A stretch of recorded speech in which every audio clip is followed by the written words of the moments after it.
What's up?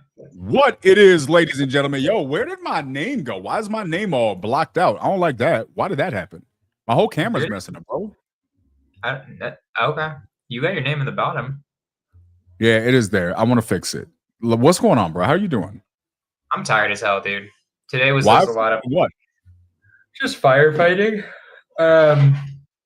Just tiring stuff. Stuff where I'm like, all right, we need to. I was like, just silly things. Like I was trying out a new escrow officer, told the agent that we're assigning, and then everyone freaked out, and the agent herself was like, "Oh, I just want to double check. I don't really care. Like you're closing this, right?" I'm like, "Yeah." She's like, "Okay," and that was it. And I'm like, "Why did everyone freak out?" Already run title with somebody else and got everything done and then started over? No. Just like we assigned it yesterday. Okay. Agents sometimes freak out about that. My escrow officer, who is a new escrow officer that I'm trying out because a friend of mine works at this title company, they said, "Look, we do these all the time, yada yada," and then they just send an email to the agent being like, "Hey, congrats, this is a sign." And the agent's like, "What?" But it doesn't matter. Like I was like, why is everyone freaking out? I already told this agent, or like my act manager, I'm like, you told her that we could wholesale this, right? He's like, yeah. And it's like, who gives a shit then? And also, it's in our contract. And it was just like, just a lot of silly emotions, right? There's another one where it's like the exact same thing is happening, and I'm getting exhausted by it. Where I'm like, dude, I want to just cancel this deal because you guys didn't disclose 50 grand in foundation work. So this isn't a deal anyways. Plus, like, and what happened was like one of my buyers went to the agent and was like, "Hey, did you guys know this guy's trying to shop your deal? He has no money." It's just like shit like that where I'm like, dude, I'm so exhausted of this. This is exhausting. I don't have time to deal with your people's emotions. Like, it's cool. Just keep it real.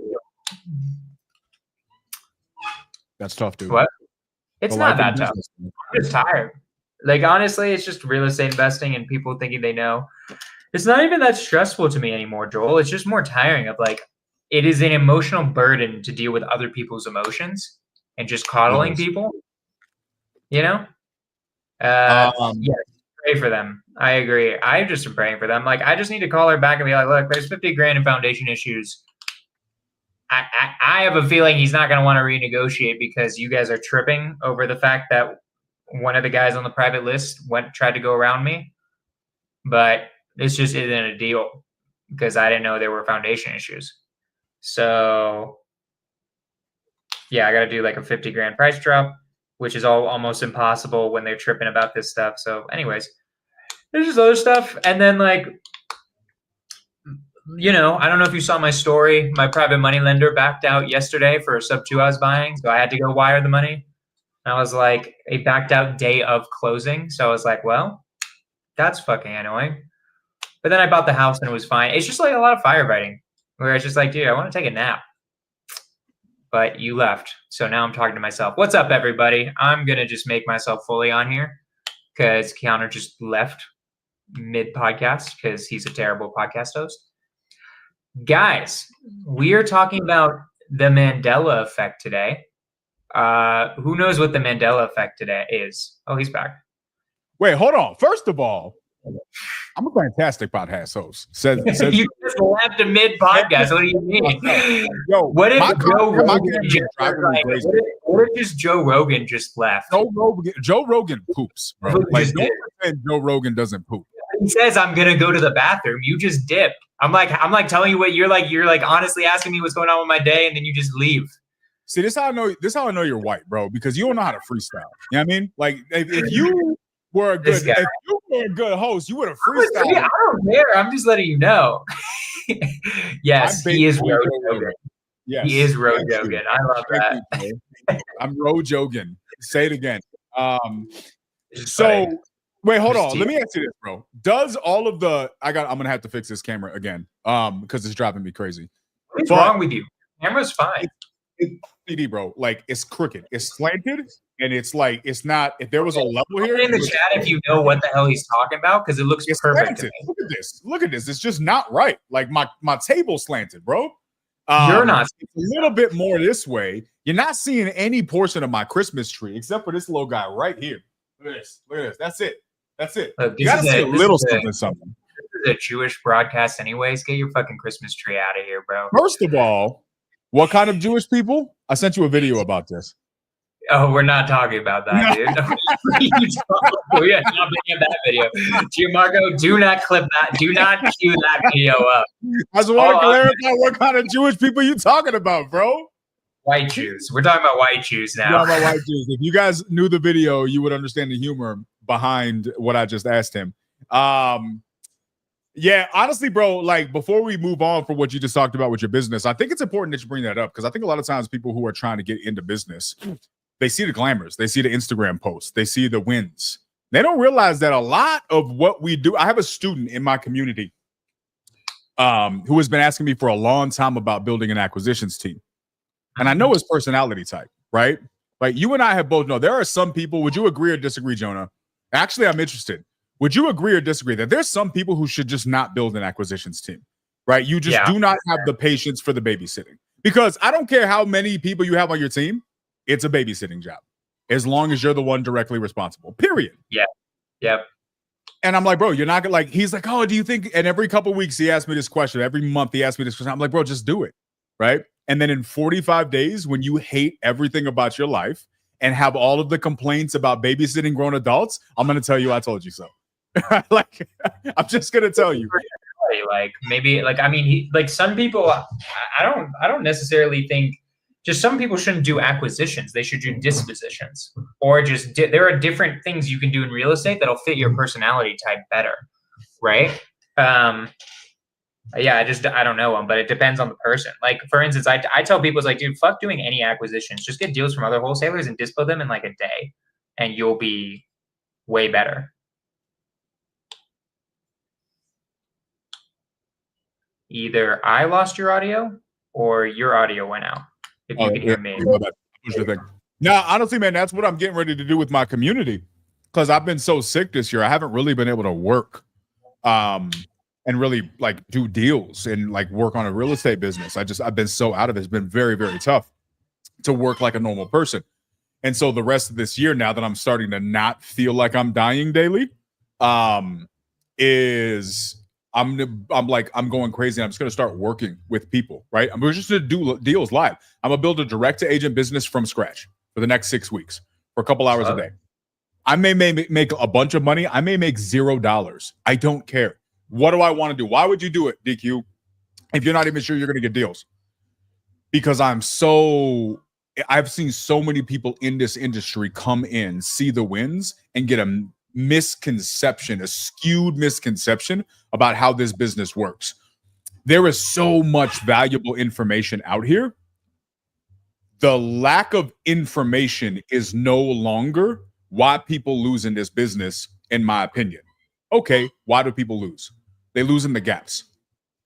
They lose in the gaps of the 2 videos that they saw, but something that wasn't discussed in the video happened on this deal, and I don't know what to do.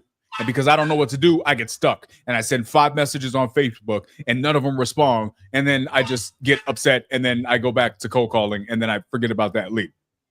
Am I right or am I wrong, Jonah? Is that not like 80+% of new people in the real estate business? The hard part with anything, right? It's the same with like anything hard, is that there are just certain things you're not going to know until you do it, ever. Yep. It's just impossible. Yep. And that's why I'm doing this, bro. The reason why I'm going live like this, and I'm just going to do the business. Because the way I see it is, I'm not concerned about my ability to talk to an agent, build a relationship, and have them send me deals. I can do that. But I want to demonstrate all of the in-between. I just want to show the in-between. So people can see, like, look, guys, here's the real part of how this works. And this is the boring stuff. This is the part that does not look good on a YouTube video. But this is the part that made Jonah come to this thing today and is like, bro, it's all the stuff. This is the stuff that nobody talks about that makes people quit. Jonah's not quitting, which is why he makes as much money as he makes. This is the failure, right? I'll never point. I don't think I'll ever make as much money as I do in real estate and anything else. And B, it's just not that big of a deal. Like it's tiring, but it's just like, dude, I'll just cancel the entire fucking deal. I don't care about your emotions. My emotions are more important than money to me at this point.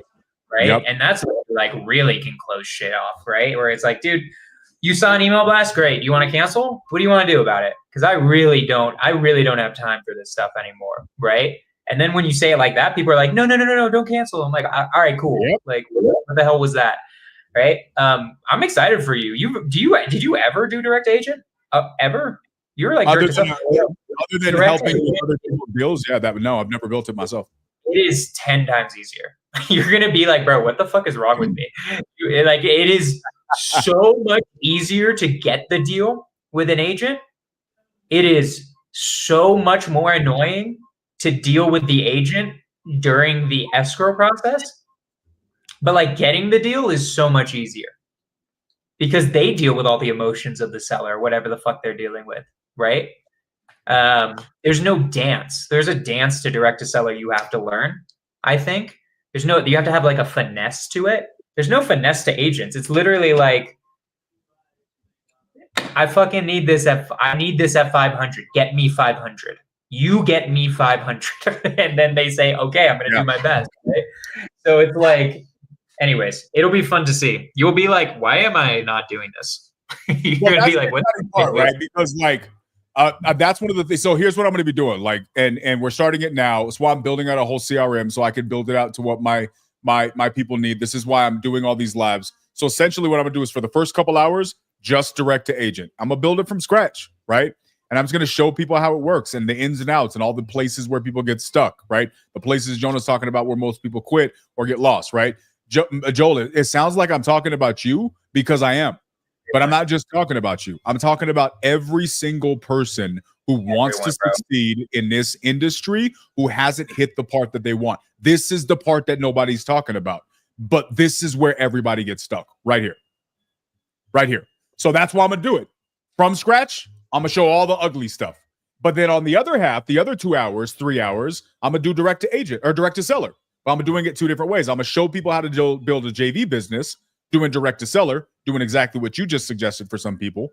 But the people I'm JVing with are also buying lists and buying leads. So I'm going to demonstrate how to buy lists, how to buy leads. So I'm doing all the things. How do you buy lists? How do you get leads? How do you JV? How do you do the conversations? How do you go through the calls? What do you do afterwards? How do you dispo it? Who do you reach out to? What are the processes? Okay, but I'm not doing that. I'm in direct to agent. Okay, how do you reach out to agents? How do you follow up? How do you interact with them? How do those conversations sound? What do you do with that? How do you dispo those deals? All of those conversations, I'm just going to go live. I don't care. People who are in one of my communities, because I have two communities now, a cheap monthly one, like an inexpensive one, and then I have my main community.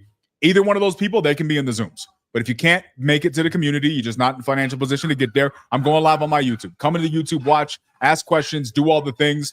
I just want to build, man. And I want to show people that if I can do this during the holidays, right after an election, in the midst of all of the excuses that people have to take their foot off the gas, I'm going to be putting my foot to the floor. I just want to show people. Because if I can do it, anybody can do it. And I'm just going to show you how. And if I can't, well, then that should make you feel really good. Because if I respectfully can talk to people the way I'm able to talk to people and have the ability to communicate and get deals across the finish line, maybe more than the average person, just from a sales standpoint, which is really the foundation of what we do here. I don't care how much you know about real estate. Unless you got somebody that can convey that to the person, it don't help you. What happened? It's wholesaling is just a marketing company in the end, sales right? And marketing. That's it. Sales and marketing. Yeah. That's all it is in the end, right? You could make a wholesaling company technically for anything, right? It just makes the most sense in real estate because there's random opportunities that pop up in real estate. Well, there isn't like random opportunities for microphones, right? Like that's just not a thing. You're not going to get a microphone for $1 and then be able to sell it for $15 randomly, right? Like you might be able to find like a provider or something, but yeah, it's just the way that really. Anyways, yeah, no, I agree 100%. If you need help, let me know, dude. Like, if you want if you want me to just come in or something and be like, here's what I like. If there's like, I mean, you'll know how to deal with every single situation, but like, if there's like something I don't know, if you need me at all, just let me know. I'm always down to help. Yeah. Shapiro, So, would you join a DA to get paid today? Is there like an hourly? Depends on who you are. In my head, like it depends on your personality, right? If you're asking that question, probably I would say I don't. Maybe this is me, but like I was like I will never work for anyone. Like that's not even a thought that came across my mind. I'd rather be broke than work for somebody else, right? Or or I'm gonna get hired by Google and get paid like 300 grand a year doing absolutely nothing, right? Like that's how I feel about myself, right? Right. So if you're asking that question, probably yes, but also realize that most jobs are commission only. Very few people actually pay a base. Some people do, but most people are just commission only, anyways. So just realize that you're getting paid to learn, which is awesome, but just realize that. Yeah, I think that for that, I think you got to know where you're at and just kind of jump into it where you can, right? Like, I think that's another thing I want to demonstrate with this. Like, why am I doing deals the way I'm doing them? I've been fortunate that I've been able to JV majority of my career. I haven't pulled a huge amount of lists or done a lot of the front end stuff. I've never really had to. I put together I work with other people. There's a million ways to work with these people. I have people in my sales community who are buying leads. I have people in my sales community who can't afford to buy leads. So they're working for the people who are buying leads. I have people in my sales community who aren't working for anybody. But what they're doing is JVing with random people. And they're working their leads and they're doing this and they're doing that. And that's one of the things I love about this industry. If you're willing to do the work, you can really kind of just get in, to your point, Jonah, wherever you want. But you got to be willing to do the work. Here's the biggest issue. Jonah, I know you've seen this. One, most people come in here, there's way too much information. You go a million different directions. You don't know what your lane is. So you get analysis paralysis. You do nothing. That's first issue.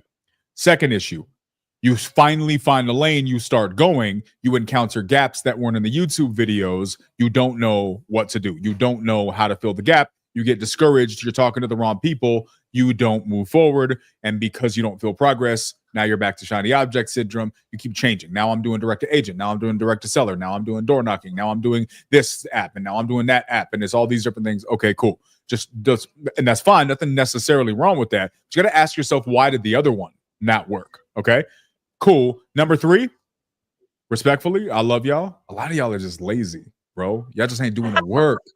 Like the amount of people who come in. I feel like that's number 1 is they're just fucking lazy, dude. Like, I'm sorry. Like, I got one client where I love him. He's a great guy, but he's driving me goddamn crazy where I'm like, just do what I say and don't even come back here until you fucking did it.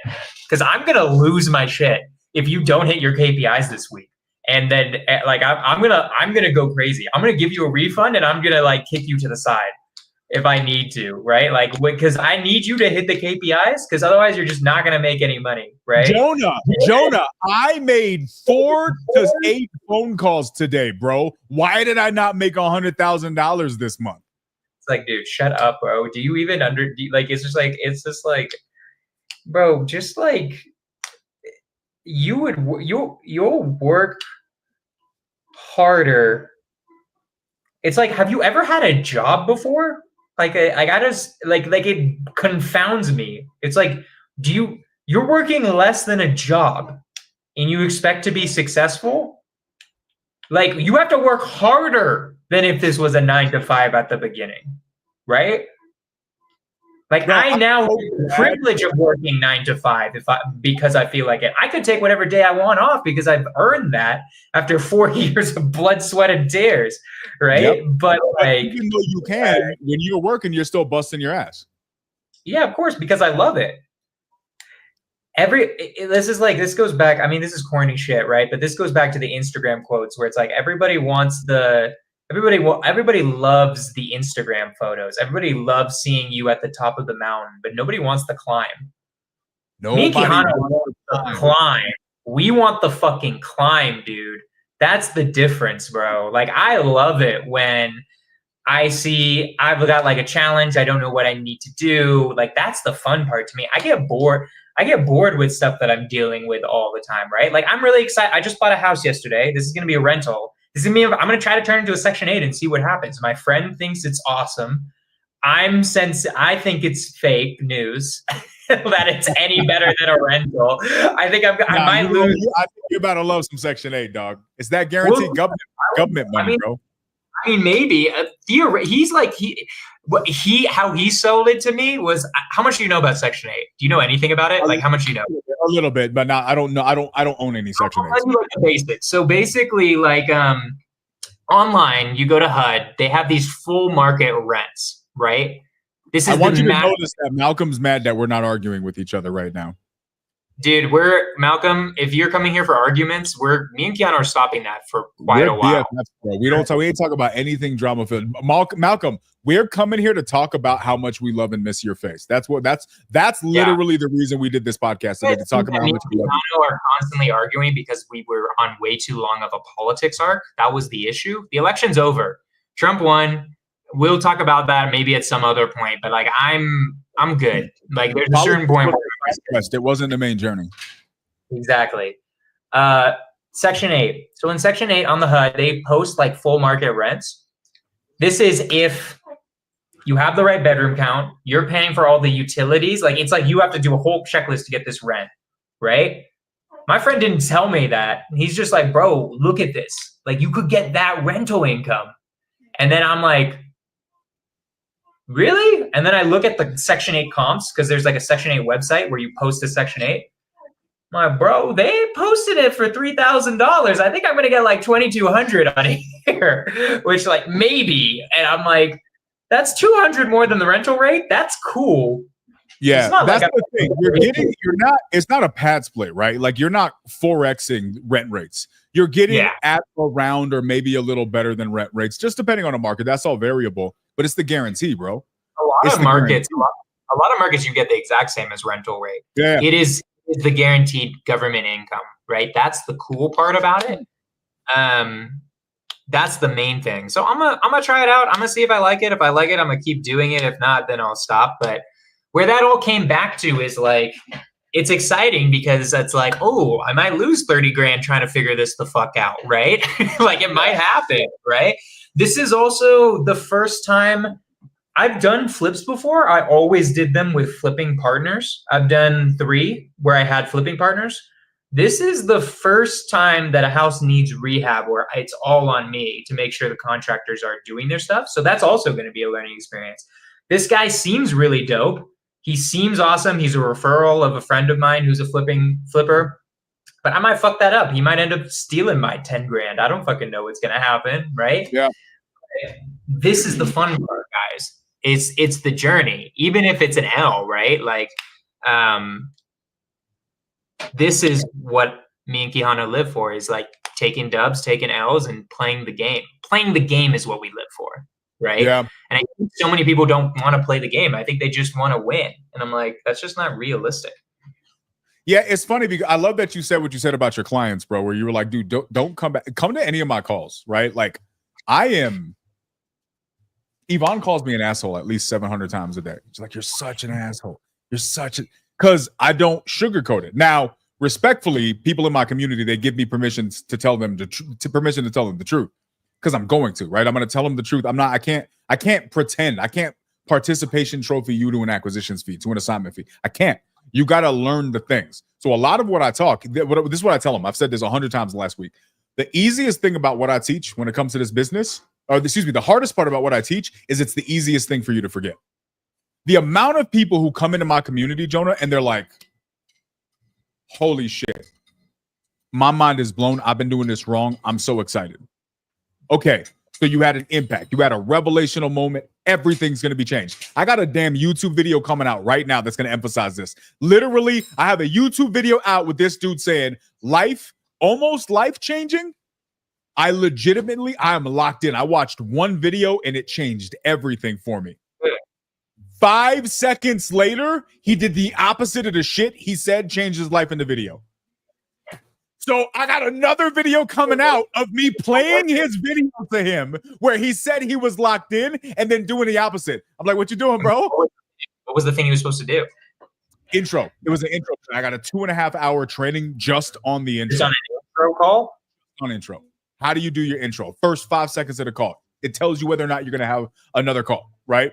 It tells you whether or not you get even into the door. You're knocking on the door. They got to let you in. Once you're in, they got to invite you to sit down. You got to earn that. You got to bring yourself to where they are bringing you into the conversation. Most people get stuck there, right? And so he read that and was like, yo, I'm done. I'm locked in. He said, I'm locked in. Legit, we like Jamar, like we have the whole thing. It's about to come out where you hear me playing it back. I'm locked in. I'm locked in. I'm locked in. I keep playing it. I was like whole thing to do. Like be like you took a recording of that and he's like, wait a minute, did he just legitimately fuck it up or did he like actually do the opposite? Because it's between like fucking up a ball and like trying to. Here's the intro. My guy was way the hell over there. Like I'm like I said, and I literally whatsoever. No, he did 0% of the thing that he said. It changed his life. Because I thought you were just being an asshole where he's like, he tried his best. Tried his best, and you're like, bro, you completely fucked that. You 0%, zero effort. Like, but here's why. Let me say why. So why did I bring this up? Because here's the thing that I've learned. My biggest issue with personal development is that our industries have gotten really comfortable removing the personal side. And what we want to do is just copy and paste. Oh, this is what Hermosi says, and this is what this guy said, and this is what that guy says. Like, bro, but that's fantastic. But how many people are feeling like failures because they're trying to copy and paste Grant Cardone, but they're not built like Grant Cardone? They don't have his makeup. They don't have his personality type. Of course, you're not gonna work at doing that, right? Of course, you're not built like that.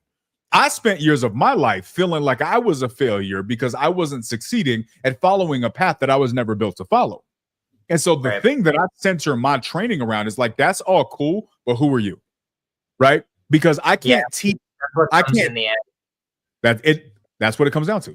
That's always what it comes down to. So I will literally listen to the same call from 5 different people, and my advice is 5 different pieces of advice because you're not coming from the same place, right? If you and me are both going to Disneyland, right, and we got Malcolm going to Disneyland, and we got Nathaniel going to Disneyland or Disney World in Orlando. All of us are going to Disney World in Orlando. Can I give them one set of directions and all of us follow the same directions? No, not if we all start in different places. Because we're starting at different places. You're coming from Colorado. I'm coming from Albuquerque. Everybody's coming from a different place. So if I don't give them directions based on where they're coming from, the chances of them arriving at the same location are extremely small. That's personal development in a nutshell. We all buying the same damn book, thinking we can copy and paste the book. Bro, we're not coming from the same place. Those directions are not universally applicable. And if you're not mature or self-aware enough to be able to understand what applies to you in this season of your life versus what applies to you 6 months from now, you are going to feel like a failure because you're buying the books, you're going to the meetings, you're getting in the rooms, and you're trying the things and nothing's sticking. Why? Because you're trying on clothes that don't fit you, bro. And nobody's telling you. Everybody's looking at you and nobody's saying, hey, yo, those pants don't fit, homie. Like, can you please try these ones on? And that's where I live. Let's just find what fits and walk your path out. And that's just what we're missing. Now, that's harder. That's more time consuming. But at the end of the day, that's how you win. And that's why I focus on that. You know what I also feel like it is? I don't know how much you get. Like, I 100% agree. This is definitely part of it is like people don't know who they are. That was like a really interesting thing for me to figure out. Like I got into this business at 25 and I knew myself actually pretty dang well because I really wanted to know myself and like what I'm good at and what I'm bad at.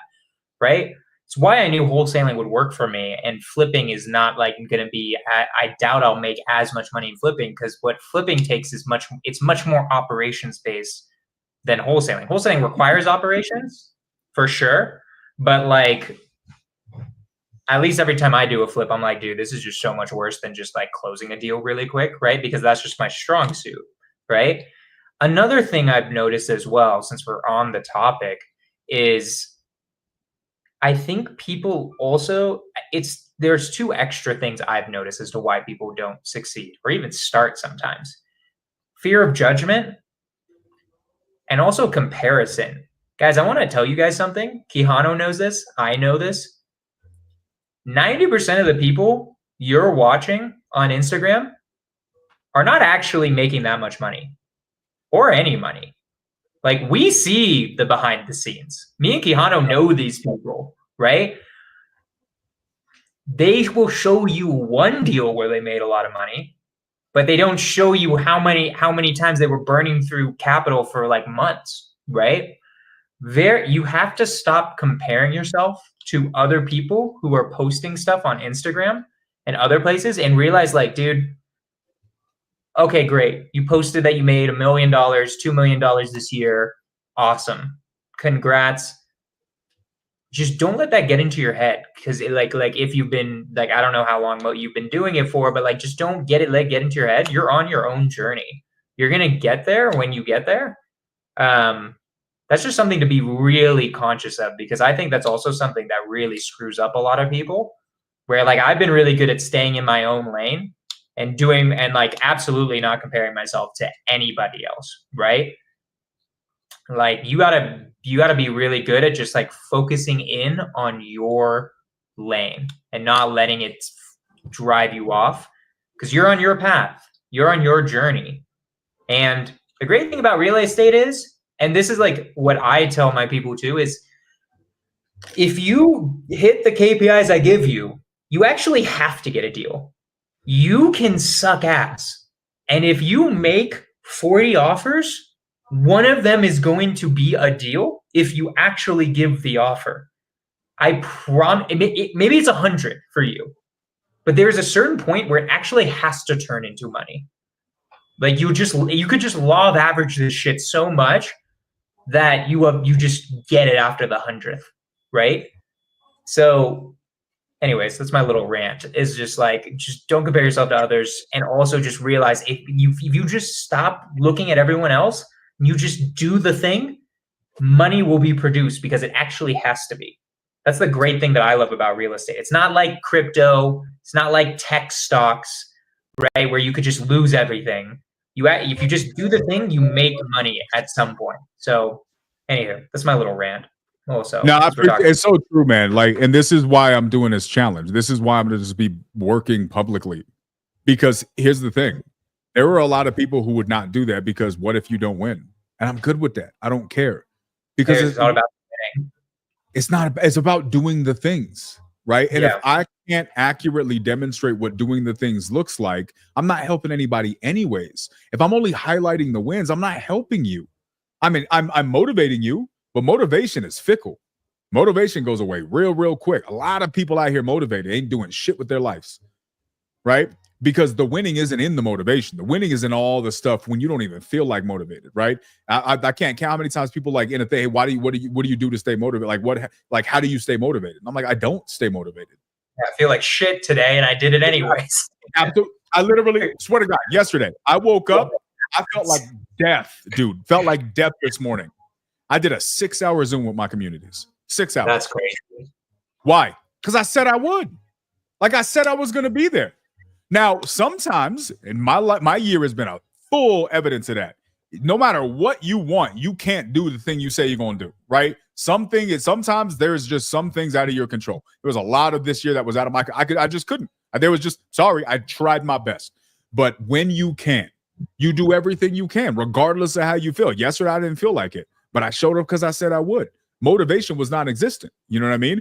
And that's the part where I think people struggle. So for me, that's why I'm excited, right? Like, and that's why I love what you're doing, the people you work with, the people who hire you to help them, right? You're telling them the truth. The people in my community, whether it's a $99 community, whether it's a $3,500 community, if you're in my world, I'm going to tell you the truth. If you don't pay me a damn dime and you're watching on YouTube, whether it's on this podcast or on this challenge I'm getting ready to do, we're going to tell you the truth.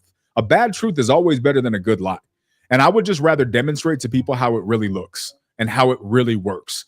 And I think that's the gap. That right there. That if I can fill that gap, I feel like I've done something helpful. I'm really helping people. And here's the cool thing: I'm holding myself to accountability because I'm doing it live. I'm doing it whatever. There ain't nothing else happening behind the scenes. I'm just doing it live. If I'm doing it, I'm on the camera, and we'll see what happens. I don't know what's going to happen, but we'll see what happens. But I think you're going to make money. How long are you doing this for? Till the end of the year. Oh, you're for sure going to get a couple deals. What do you mean? Like, I mean, like, take the pressure off for sure, but there's absolutely no shot you don't get a couple deals, right? It would be tough. If my act managers on average get their first deal within a month and a half, I guess they're working 8 hours a day on it, but they don't know anything. So, like, I think you will easily get it. I don't think that'll be difficult.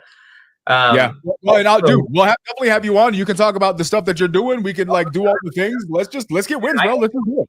I can do a few calls, right? Like I'm still sometimes closing deals from just agents I've had in the past, right? Like there's some VIP agents I still close deals from, right? And I can show you what those calls sound like. And I can I'm down to help. I'm also doing a thing since we're announcing things every Wednesday. I'm doing it right before this podcast. I'm going to go live. And I'm just going to show you guys, my entire business. I'm not going to build you guys a new business. I'm not that cool. Keanu's cooler than me. You just get to see exactly how my business operates, right? Like I'm going to take you guys through the prayer that I do every single morning, all my daily affirmations, my meditation. I'll take you through just what I'm doing, right? Like meetings I'm taking with my COO and my act managers and seeing how I talk to them and seeing how I motivate them and seeing how we deal with issues and all of that good stuff. Because I think, and this is what you're doing too, I think what most people need, the issue with Pace and Jamil is they're like 30 steps ahead of most people. You and I are probably like 5 steps ahead, 5 or 10, right? Sometimes you need to see the next step. That's it right there. The 30th step, right? Like most people, when people are seeing Pace doing those 1,500 unit deals, it's like, you're not there yet. You're just not ready for that, right? And that's fine, So I think, anyways, they'll be good, right? So like, comment, and subscribe on my YouTube channel, guys. If you guys want to see that, that's going to be doing weekly starting next week. Just FYI, yeah. John is a phenomenon. And I promise you, he's canceled way more than that since. You know? And they'll continue to cancel them every month. Every month they're losing deals. Every month. Yeah, and that's fine. That's what happens, right? In my business, and I don't know if this is a good percentage or not, mine's about 1 out of 2 I cancel, right? Because you take the shot that you don't take, right? Yeah. What is it for you? Is it like, I don't know what a normal percentage is. The difficult for me is my numbers are skewed because I'm JV, right? And so I'm working with people who like it's a little bit weird. They're in freaking Missouri, and it's just like this. We don't even know. Like we got to take the risk on this because we just don't know. So the numbers are skewed because of just you're just taking some random bullshit Missouri deals. Yeah, bro, you're probably like 1 out of 6 then. That's fine, dude. Who cares, right? As long as you're just honest about what could happen with the seller or the agent. Who cares in the end, right? Honestly, I was thinking the other day, I'm like, dude, 1 out of 2 might be too high. I might not be taking enough shots sometimes. If that, I don't know. I don't know what a normal percentage of that is. Like in my company, it's 50, but that might be too low. It might be better to cancel more deals and go for more. I would honestly, like for me, and this is just an integrity based on the way I build and my present and sell, I would like to be above 80%. And I'll tell you why. Because I would like to be able to say, look, if you're locked in, you know your market, you know your numbers, right? Yeah. And so for me, this is actually 2 questions, but we think it's like just one big question. Okay, should I just shoot more shots? That's cool. But if I'm just shooting shots, that means I'm hoping they accept my offer. If I'm a skilled communicator, I don't hope I get deals. I plan to get deals. So I had this conversation yesterday, and the conversation, as a matter of fact, I think this is actually in the video that we have coming out. Basically, it says, if you get off of the phone and you lost a deal and you don't know why, you're not skilled enough. You're still hoping you get deals. You're not planning to get deals. What's the difference? When Kobe was playing basketball, do you think he shot the shot and hoped it went in? Or do you think the second it left his hands, he was like, nah, I missed that one. Nah, that one's in. He knows. Easily. He knows. If we don't have that same level of confidence when we get off of a phone call and we lose that deal, I know exactly why I lost that deal. It's because of this reason, and this reason. I can tell you, communication is my world. Sales is my world. I can tell you without a shadow of a doubt, if you don't know precisely why you lost that deal, you're not skilled enough. And it just is what it is. Once you lock that in, it is no longer a can I shoot my shot to get the deal. I have that. I know that. That isn't a hope. That's a when. The question is, can I close the deal? Can I sell the deal? Are my numbers right? Can I dispo right? That's a dispo question, not a sales question, but we don't differentiate. We kind of bulk it all together. And I think if you're not willing to differentiate the fact that let me solve my sales problem and then let me solve my dispo problem, you'll realize that you have stuff falling through the gaps that you really didn't need to. 100%. Yeah, I mean, it's just part of the game, man. Like, I don't know. Like, I agree. Being above 80% is nice in some ways, right? If you're like doing it in like the markets that you know. But at the same time, I don't know. Like I get what you're saying, but then also like sometimes certain ones sell where I'm like, dude, what the fuck was like? I thought I did that as a courtesy call to you, Mr. Ag. Like sometimes my ag managers are just like, Jonah, give it a shot, please. I'm like, bro, I don't like your numbers. I think you're wrong. And he's like, dude, I'm willing to take the blunt. I think this is going to turn into a deal because of X, Y, and Z. I'm like, you know what, dude? If you want me to take the shot, I'll do it for you, but just so that you learn the lesson. And then sometimes it sells. I'm like, yo, what happened? Like, and then I talk to the buyer, and I'm like, what's your plan with this? It's like, oh, we're turning this into a pad split. And I'm like, okay, so I was running it as a fix and flip. You were running it as a pad split, right? And then I like marked that down, right? And then when the act manager when I'm wrong and the act manager's right, I have like 2 weeks where I'm like, okay, bro, you think you're the hot shit now? Okay, let's see what happens with the next one. And then we got to like tame him a little bit. He's in Colorado. He definitely meant blunt. Yeah, take the blunt, dude. 100%. Take that blunt, smoke it up, bro. I don't actually smoke that much weed. I used to smoke a lot more weed than I do now. It doesn't bring me the same type of joy it used to. I've never been a big weed. Never been. It always makes me tired. I just want to go to sleep. I've never understood the concept of let's smoke weed and go do things. Like, how does that make sense? I want to smoke weed and immediately go to sleep. Really? Bedtime, immediate sleep time. That's it. That's all I want. What you're gonna go do, right? Like, hang out in nature is cool. I guess I would have I'm just not. This is gonna go back to like our mushrooms conversation. We have to have that. That's gonna be a fun one too. You need to have that. 100%. Okay, should we talk about the Mandela Effect? We talked about Mandela Effect. One in the chat. So wait, before we transition, anybody that's in here, Nathaniel, Joel, if y'all don't subscribe to both of our channels and plug into the stuff that we're doing, I'm gonna find out where you live and I'm gonna write inappropriate things on your toilet paper. So every time you go to wipe your ass, you're like, damn, DQ got me. That's what I'm gonna do. And I'm not even gonna tell you what I'm gonna write. It's gonna be a surprise, but I promise you it's gonna be insulting. Keanu has so much money. He has the time to just do crazy shit like that now. Like I imagine what I imagine your day is, Keanu. You spend 6 hours on a Zoom with your community, and then you just send me, and then the rest of your day is finding me conspiracy reels, and you're just putting that in the group. Okay. And that's your entire fucking day. For Jonah. That's it. That's it. And I'm like, bro, that's the entire fucking day, huh? It's a fulfilling day too. It's a but yeah, plug in. Even if it's just on our YouTubes and you're not plugged into the actual communities, get into the YouTubes, watch it. Just miss stuff, right? Like if you guys, like next week, if you guys from 10 a.m. MST till 4 p.m. MST, I'm gonna be streaming, and you get to see what it's like to see like a business that makes between $500,000 a year and $750,000 a year, right? And that's like what you guys want to get to. So like you want to see how that operates. And then at some point, you want to see how $1 million or $2 million business operates, right? So, but like my business is the next step for most of you people in here, right?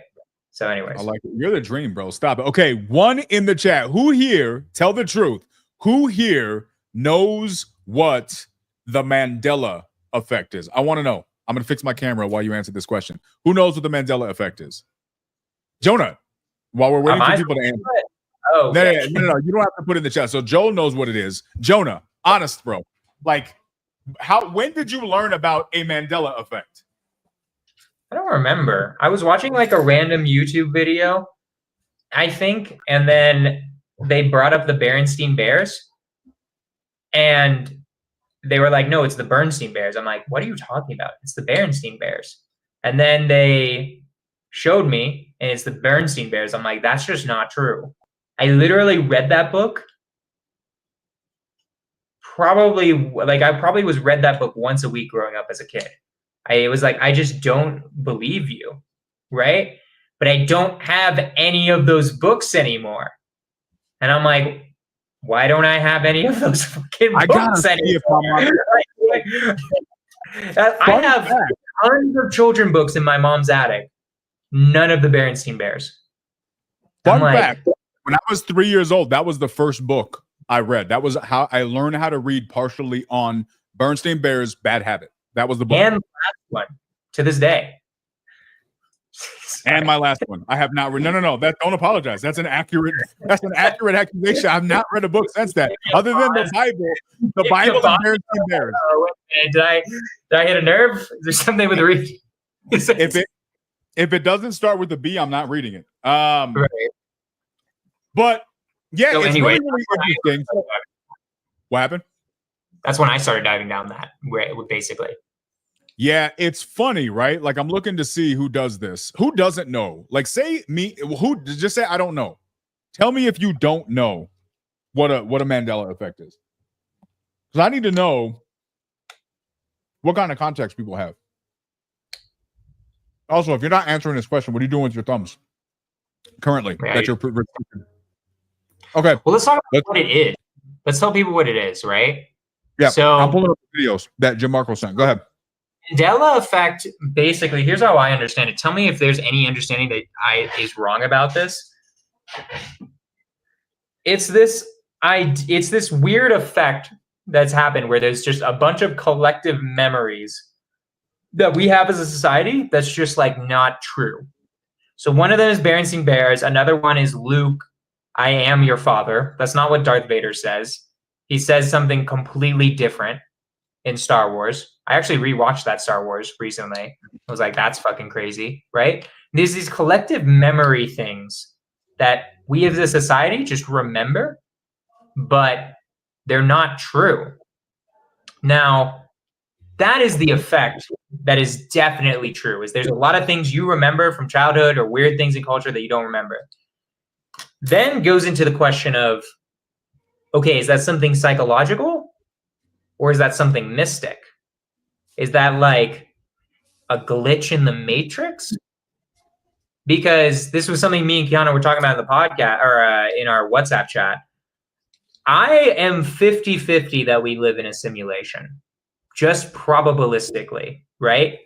And in my opinion, if we do live in a simulation, the Mandela effect is a really good example of glitches in us living in a simulation. Yeah, and for context, guys, so why do they call it the Mandela effect?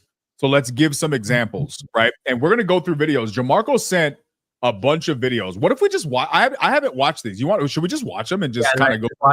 I agree. Let's just watch them. But for context, the reason why they call it the Mandela effect is because one of the big founding ideas that started this is that so many people had different memories of when Nelson Mandela died. Same with Richard Simmons. Richard Simmons was another one where everybody thought this dude died like 5 times. So, yeah, really, really interesting. There are some ramifications. So we'll get into this. I want to watch the videos first just to see what we come up with this. But here's what I will tell you is that, let's see what this says. What I will tell you guys is the fact that, hold on. Why is this not? It's not going. But anyways, that's my opinion of what the Mandela effect could be. This is where more of my conspiratorial side comes out, right? And the reason being is, guys, if you actually think about it this way, if humans are able to create a simulation that is indistinguishable from real life, then it's just so likely that we're in a simulation. why would ours be base reality? If we can create several different new universes, which I think is we haven't yet, but we're getting so goddamn close. Like video games are getting insanely realistic day by day by day. Do you play video games? Sometimes I'll play like some of them every once in a while. Did you see that snipe though? That's all I'm saying. Did you see that snipe? Shut up, dude. That was like, we should. When you it's not here, bro. Me and Jonah are going to do one stream where we just stream video games. We're just going to play Call of Duty together for the whole stream. We're going to talk about business. Are you an FPS type of guy? Yeah, 100%. I haven't played an FPS in a really long time. I haven't played FPS. Like the last FPS game I owned was Modern Warfare 2, like when I was in like high school. So that's not. This is why you have the sense of humor you have, because you understand toxicity at the highest level. Oh, bro. I mean, come on. I wasn't no bitch in the fucking chats. You know what I'm saying? Let me tell you right now. If you want to fix wokeness in 2025, make every child go through Call of Duty lobbies starting from the kindergarten. That'll break you of having sensitivity regarding inappropriate conversation. I'm not sure if that's the best. That's not good advice? Well, I mean, what I'm remembering in the lobbies is just immediately go in and just someone screaming the N-word at everyone. And, you know, it's just like... now you're not offended by the N-word. I'm like, all right, I don't know if every child needs this. Okay. I just care. Maybe there's holes in my plan. I'm not sure. We'll talk about it.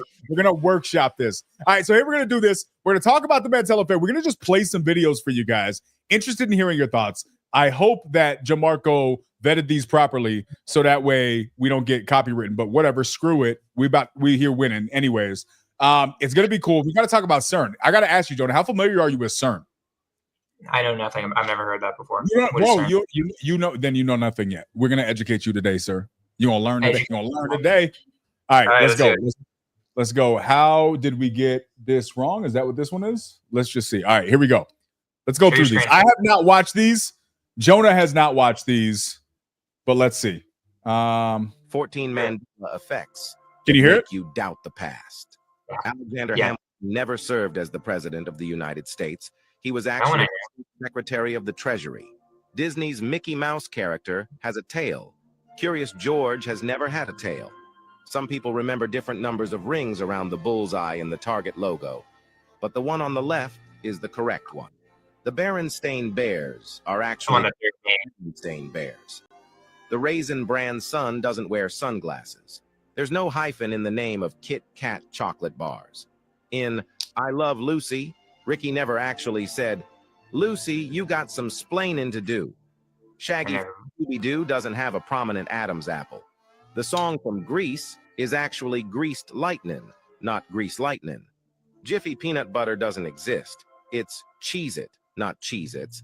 It's Captain. Jiffy Peanut Butter doesn't exist? Wait. Ring am I crazy? Young. Huh?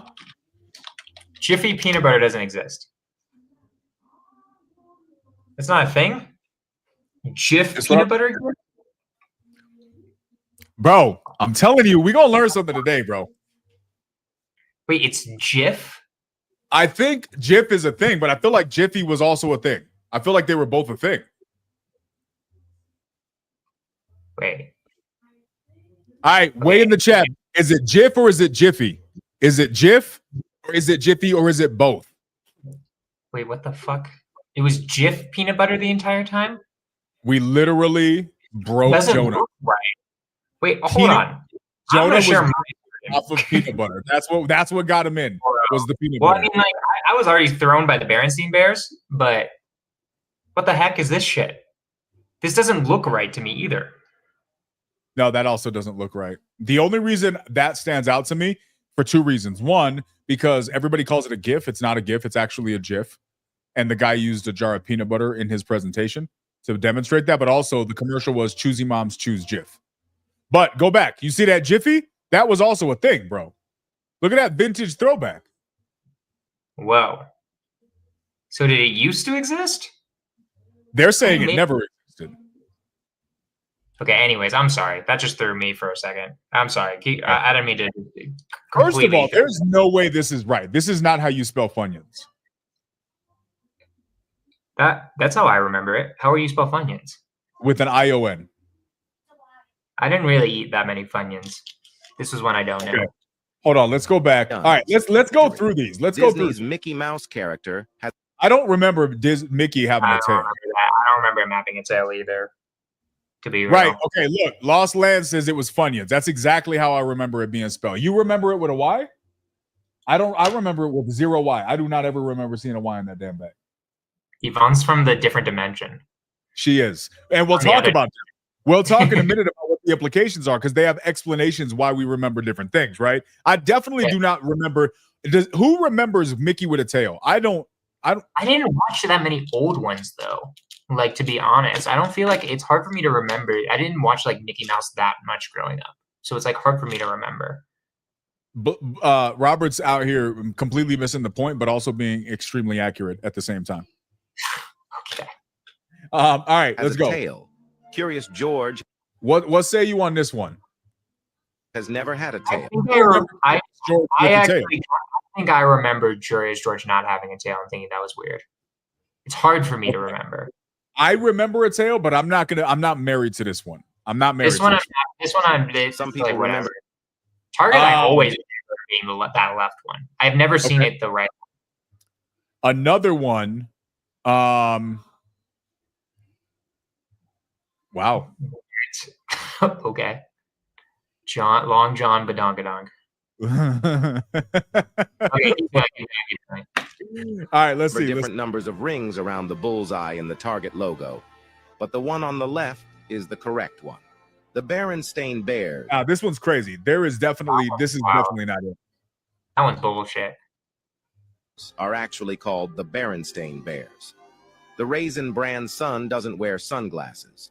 There's no hyphen in the name of Kit Kat chocolate bars. In I Love. Yo, the amount of times I remember hearing people say you got some splaining to do is crazy.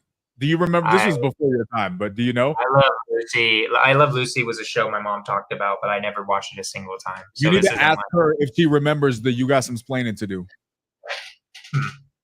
Lucy, Ricky never actually said, Lucy, you got some splaining to do. I remember that Shaggy for sure. From Scooby-Doo doesn't have. I also remember that dude having a big ass Adam's apple. I also remember that too. I remember the Adam's apple. Of a prominent Adam's apple. The song from Grease is actually Greased Lightnin', not Grease Lightnin'. Jiffy peanut butter doesn't exist. It's Cheez-It, not Cheez-Its. It's Captain Crunch, not Captain Crunch. Those onion ring snacks are called Funyuns, not Funyuns. Which of these facts shocked you? The Jiffy one got me. That one I didn't even know about. Okay. Costa Rica used to be an island for me as well as Gibraltar. Interesting. All right, let's pull up this one. Let's see what this one says. Hold on. Present. Costa Rica used to be an island for me as well as Gibraltar. What happened? Just not geography, bro. I've been through the Strait of Gibraltar, so yeah, it's called the Mandela Effect because he is one of the first memorable ones that people had different memories of when he died. Tell Yvonne to get on the chat. Stop distracting you. Yo, you heard that, babe? They want you on the camera, bro. Yeah, we're getting on the camera. All right, let's see the Mandela one. I actually don't know the Mandela one. Okay, first of all, if you're gonna make a video and then turn it into a slideshow that's not a video, I hate you. I just want everybody to know that right now. I actually hate you. I want to leave a comment on this saying I hate you. Just use your words, bro. And you let AI use its words. Why are you doing this? I love you, but I hate you. Okay, we got to read this. I was born in '95, so I don't remember any of that. Like I don't like it. Mandela Effect refers to a phenomena where a large group of people remember something different than how it actually occurred. The term was coined after people falsely remembered Nelson Mandela dying in prison in the 1980s, when in fact he was released in 1990 and passed away in 2013. Here are just a few examples. This one we covered. I was never a big like Pokemon thing. I remember it just being yellow. I don't remember it ever being black. I definitely remember the cornucopia. You crazy for trying to tell me there was no cornucopia? Wait, there was no. The cornucopia is the wooden thing in the back? Yeah, right there. They're saying that's not real. That's crazy. That's wild. I definitely remember that one. I definitely remember the corner. You remember the cornucopia? 100% remember the cornucopia. That's great. That's crazy. Lost Islands, members of cornucopia. All right. Flintstones. Watch the Flintstones that much. Flintstones. What is the difference between those? It has 2 T's? I don't remember 2 T's. I didn't watch the Flintstones. I did. I don't remember that. Febreze. Wait. Which one is it? It is 2 E's, right? Is Febreze spelled with 1 or 2 E's? No, they're saying it's not 2 E's. It's 1 E. I remember it as 1 E. That's not it. I remember it with 2 E's. Yvonne remembers 2 E's. I remember 1 E. But I used a lot of Febreze when I was smoking weed in high school, and I was constantly like spraying that shit all over my room. So I like used a lot of Febreze in my life. Jesus, I could see you just being a Febreze boy. Just everything looked crisp. You can sneak girls in there. Why does this room smell so terrible? How much fucking Febreze did you spray everywhere? Me high as hell, like just spraying it fucking everywhere, praying. She's like, "What the fuck is wrong with you?" And I'm just high off my ass, like nothing. I'm just tired. She's like, "Okay." Also, Robert's first wife, Wifu, was born in '88. Second wife, Wifu. Robert, you got to work on your this, bro. Okay. I definitely remember the monocle. You're not going to tell me that the Monopoly man does not have a monocle. Yeah, I don't believe that. No shot. The tail. Cheez-It. I remember the Z personally. I thought it was Cheez-Its too. Wait, which one's right? It's the right one? I thought it was the left one. That's crazy. Interesting. All right. Okay, that's it for that one. All right, let's see what else. What does this one say? Is this the same one? Okay, we just watched that one. All right, where's the next one? I wonder if Jamarco. What do you think of all this? Like, what are your guys' opinions? Just before we keep going on, or while you're looking for some, what do you guys think of these so far? Like, what do you think? Do you think this is a psychological effect? Because in my head, there's 50% shot. There's just like a psychological effect, right? Because there are scientific studies to show when we remember things, like when we bring back memories, we change them ever so slightly. Every time you remember a memory, you slightly change it. So over time, you remember things that just didn't happen. You'll notice this, and I've noticed this, and Keanu's probably noticed this. You'll notice this if somebody retells a story of something that happened like a decade ago, where you were both there, they will include things that you don't remember or you think happened differently because you guys keep bringing the memory back over and over and over again. That's a possibility of what's happening here. Or it could be we're in a simulation and these are glitches. Like I'm 50-50 on which one it is. Wait, why are those your only 2 options? I don't know. What are the other options? You want to give me another option? Those are what I think are possible. Wait, what really are you thinking are only 2 options? Well, give me another option. That's crazy. You've never heard of CERN, have you? I literally told you that like 10 minutes ago. That I've never. Right, hey, hold on.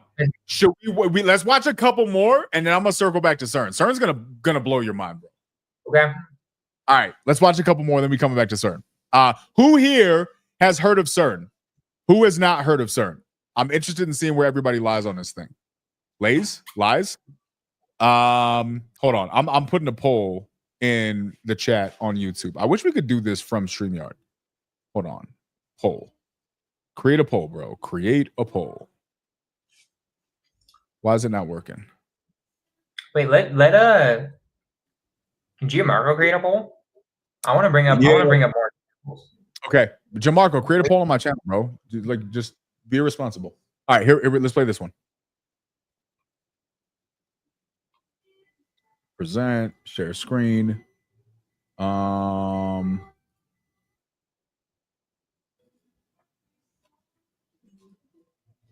Before, people were blaming it on CERN, but nowadays people blame it on AI. Okay, here we go. I have a theory that the Mandela Effect is used to see how much of history can be altered in front of our eyes. Here's a prime example of one of that. There's this woman on TikTok who was going crazy because she swore the Fruit of the Loom had a cornucopia logo. And to the point that even Fruit of the Loom themselves put a timeline of all their logos and it never had a cornucopia. And this woman went hard. Her therapist told her, yo, you need to chill out. You need to just drop this. So she went through all of her old clothing, and lo and behold, she found a shirt with the Fruit of the Loom with the cornucopia logo on it. That's I think the Mandela Effect is an operation that's running around right now to see how much of history can be altered right in front of our eyes without us noticing. And then they gaslight the public and be like, nope, it's never happened. Damn, I didn't think about it like that. Yeah, bro. People are thinking about it very little, like, oh, it's the Berenstain Bears or the Berenstein Bears or Jiffy or Jif's peanut butter. No, it's much larger than that, guys. They're using this to see, oh, if we can get people to forget certain primary things about their childhood. That's a very, very interesting theory, right? Like that may, what do you think? Maybe. It's kind of like my initial thing is, okay, what would it what would a government get out of just fucking with us like that? I guess it proves somewhat of a point. But I don't know if you could do this with something that's really important. I don't know. Like, I feel like do you know what I mean? Know if you could do this with something what?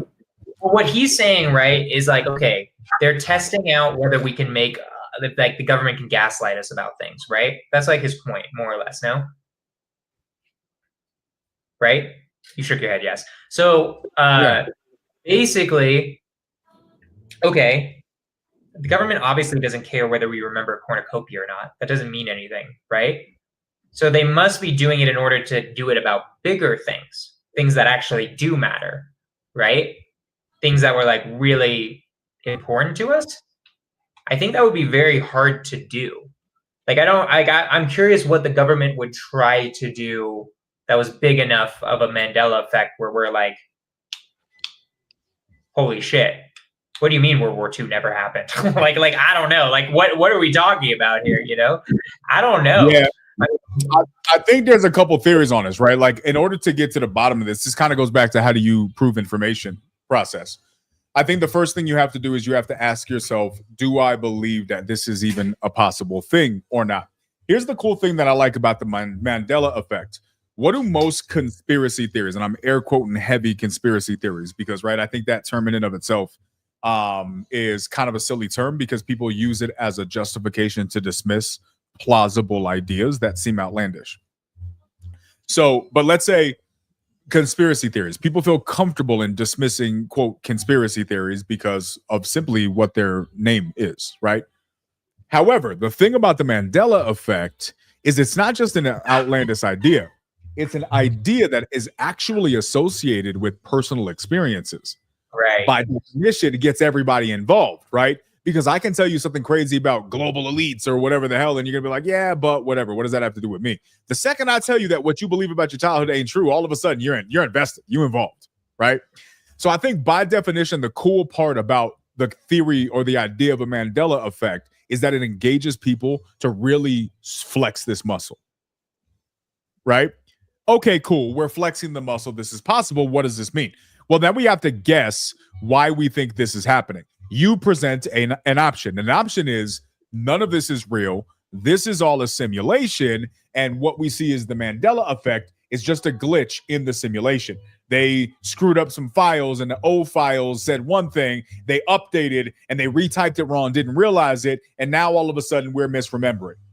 That's a plausible explanation. Whether it's accurate is a different thing, but it is plausible. There is logic behind that. And a lot of people try to espouse this theory that we live in a simulation. And technology is proof that we can do this. But there are other theories. So CERN is one of the theories. So CERN is an organization which hosts the world's largest Large Hadron Collider. They went live with the Large Hadron Collider in 2014. Now we'll talk about. Yeah, I remember so the Hadron Collider. Okay, so CERN is the organization that does that. Here's the thing. There were a lot of really, really interesting pieces of information surrounding CERN. And we can see how much of that we go into today. But I remember this specifically because a lot of this information goes into some. Sounds like a video game organization, an evil video game organization. It definitely does sound like an evil video game organization. Shit, like that's just crazy. Resident Evil 74 is CERN, is what that is. It sounds like. So here, okay, so we get it. CERN was supposed to, but here's the couple interesting things interesting parts about CERN. One, what is the core? Do you know why they created CERN? What the scientists are on record saying the reason they created CERN, what they hoped to accomplish with CERN? I don't know what CERN. I know what the Hadron Collider was supposed to accomplish. Which is that what it isn't it? Isn't it? Weren't they trying to create dark matter or see what happens with like trying to create a new particle? I thought it was something like that. It's been a while. So they were trying to essentially recreate the God particle or reduplicate what they refer to be the Big Bang. However, the head scientist of CERN is on record repeatedly saying, our goal is to open up a portal to another dimension and see what we can let in. No. Open up a portal to another dimension and see what we can let in or see what we can let out. That's crazy. Wait a minute. Can we watch? Yeah, can we watch that video? Hold on. CERN open dimensions comment. I'm like just curious if I could find this.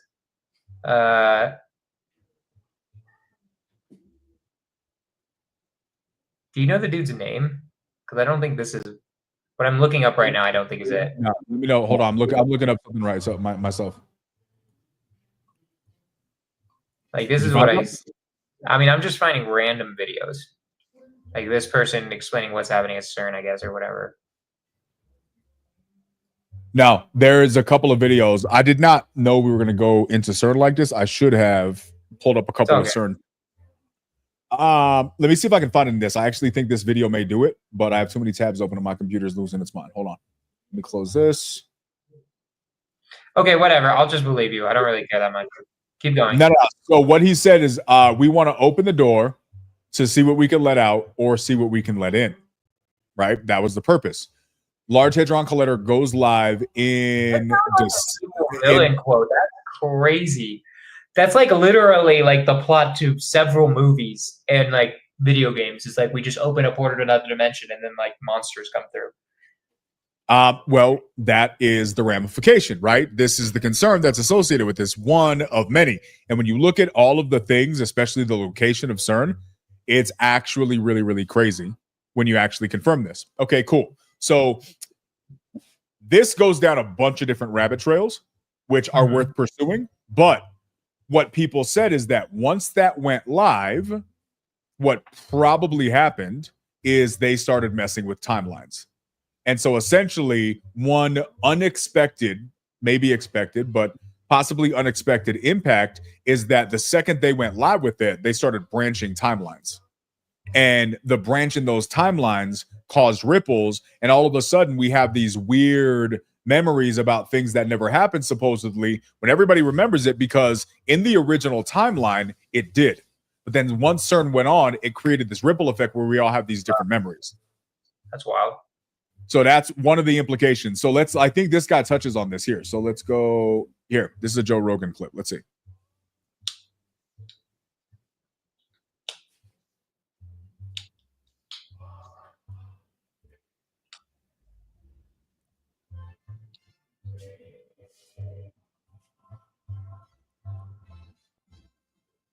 Look at what it says there. He claims that CERN destroyed the universe during recent experiments, which has resulted in us living in a nearby parallel universe instead. You're welcome, Eddie. a lot of people online that think this is an explanation for all the Mandela Effect thing. He goes into stuff about the Mandela Effect, how there's like apparently a bunch of people who think Mandela died in prison, right? And like there's as far as I know, he was released, became president in South America. And that's the universe I'm from, just personally. Okay, so there's that one. Go ahead. Funny. That TikTok music is so funny. Keep going. It is. Here is a summary. So there's this kid who actually goes into he's a 13-year-old, and he explains this full breakdown of what happened. We won't, because the full video is like 15 minutes. We won't watch that here, but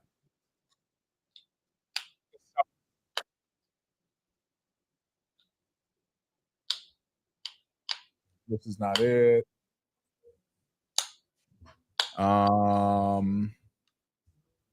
So wait, which one do you think is most likely? Is there like a more than you've given me 3 explanations now? Which do you think it is, Kiana? I don't know. I think CERN is a problem. I think CERN's definitely a problem. I do think it's extremely possible that it's just misremembering, right? Like we have to give credence to the fact that it is extremely possible, to your point, that our memories are weird and we may just be remembering stuff that just didn't happen the way we remembered it, right? Like that's extremely possible. It could be that. Having it happen on this large of a scale becomes really weird. Then when you get people who actually have evidence of it, well, the second you have evidence of that, now this creates something else. He has the Fruit of the Loom thing. What threw me is I swear to God we had Berenstein Bears books. And I don't have any of them in my mom's attic. I'm like, Mom, how is that even possible? And she's just like, I don't fucking know. I haven't seen those books in like a decade. And I'm like, okay, well. So let's do this. Let's watch this, and then let's talk about this, because this actually talks about that. I think this is a good talking point. The lady that actually proved the Mandela Effect as a government experiment. So she was able to prove this? Yeah. So one of the most popular. What's happening here? TikTok's acting weird? It's just lagging. It's like loading.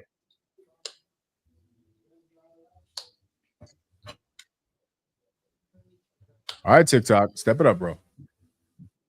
Oh, you know. Oh, am I lagging out?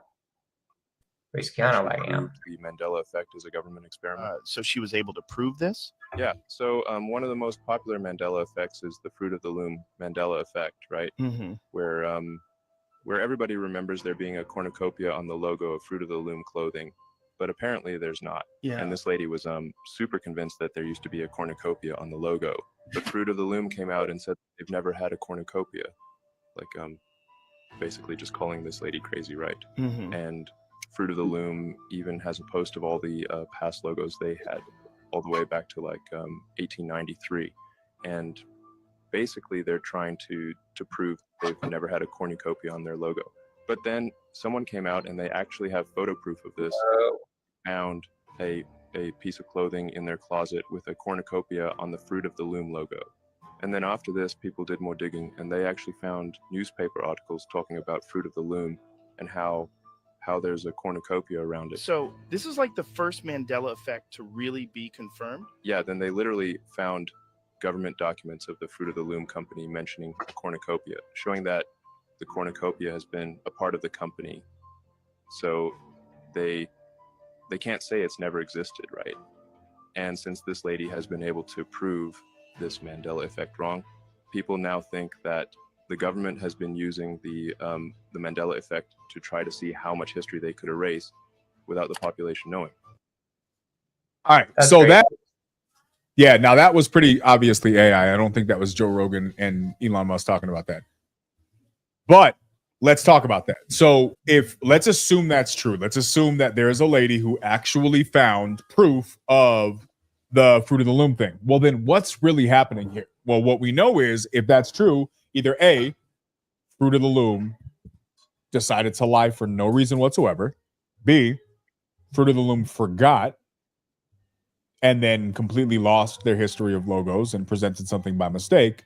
Or 3, there is something going on, and I don't think all companies are involved, but maybe it's a situation where there's something going on and it's being hidden. But I think in that situation, even Fruit of the Loom, if there is some weird time shift, Fruit of the Loom may actually not know. Like they may actually be presenting actual information, right? Now we're getting into the concept of actual timeline existences, right? How does that even work? Does anybody really even understand how timeline thing would be more plot? I just feel like it's like maybe to forget certain history, right? Like the hard part with that one for me is like I don't understand the government's purpose in doing that. Like, what does it gain from making you forget history? That's my only. I don't think maybe it's not that. Maybe it's this happened, and now they have to clean it up, right? So let's walk through hypothetically what happens. You are in the government, Jonah. You work at Homeland Defense or you work at the CIA. All right, bet. This is your job. All of a sudden, one day, somebody who works for you comes and says, yo, we got a problem. What's the problem? Fruit of the Loom's got a cornucopia. You got to handle the shit. You got to get that shit out of there. No. So somebody says, what's the problem? Supposedly, we're getting a bunch of reports, aliens. We're getting a bunch of reports that there are different versions of reality. Here's the problem. There's evidence that there's truth to this. So they go and they start checking all this stuff out, right? And then they realize this actually is true. There is different timeline things. Okay, cool. There's these different timeline situations. What do we do now? Well, we can either go public and say, hey, everybody, by the way, there was this weird experiment that we haven't found out where the experiment came from or who did it. It's probably CERN, but we're not sure. But just so you know, there was a timeline shift. Sorry. Or you just keep it quiet and let everybody think they're crazy and just let it go on TikTok. Easy would have been if they just announced that. like they actually just announced it publicly. Like, guys, so we fucked up the space-time continuum a little bit. Just realize there's gonna be like weird effects. That would have been wild. I would have been like, yo, that's crazy. If anybody was going to just let that story out, it would be Trump. That's the only thing I'm excited about for a Trump presidency is I hope that like if any of this is real, he releases all of it. That would be cool. I'd be super interested. He's supposed to release JFK. I'm really interested in JFK. That'll be also really interesting. That'd be so lame if Lee Harvey Oswald just did kill him. We're like, okay, well, that was a waste of fucking time. You want conspiracy theory? Yeah, that's more fun. All right, I'm here for it. All right, hold on. Gianmarco found the lady. Hold on. Like, wouldn't that be more fun? That'd be so lame if it just was like the official story. Yeah. It wouldn't even make sense. It'd be like, why don't you just release that in the beginning then? Hold on. Gianmarco sent this lady. Let's take a look at it. I officially have government documentation that Fruit of the Loom is lying about never being associated with the cornucopia. That we should. What the hell is wrong with her? This Frank West. Why did you look so weird? Loom, which was she's AI. She's a clone. She's not a real human. Made in feels AI. The 70s and was a clear spin-off of Fruit of the Loom. I don't know how to credit a Redditor, but this one deserves an award because he went so far down the rabbit hole, he ended up reaching out to the son of the artist who created the art for the album cover. The son responded, making it very clear that Fruit of the Loom was in fact inspired by Fruit of the Loom and the cornucopia was part of its logo. Redditor even brought receipts and took a screenshot of his email conversation. Part I'm most excited about, this is an official government document for the Fruit of the Loom trademark, and if you look at the bottom, it said baskets of fruit, containers of fruit, cornucopia, horn of plenty. And I'm not arguing that there's no room for discussion about when and how this logo was used, but it's clearly dishonest for Fruit of the Loom to make us believe we're crazy for assuming that the cornucopia was ever to make us believe we're crazy, to make us believe. What are you doing? Why are you replaying that? Your mic is off.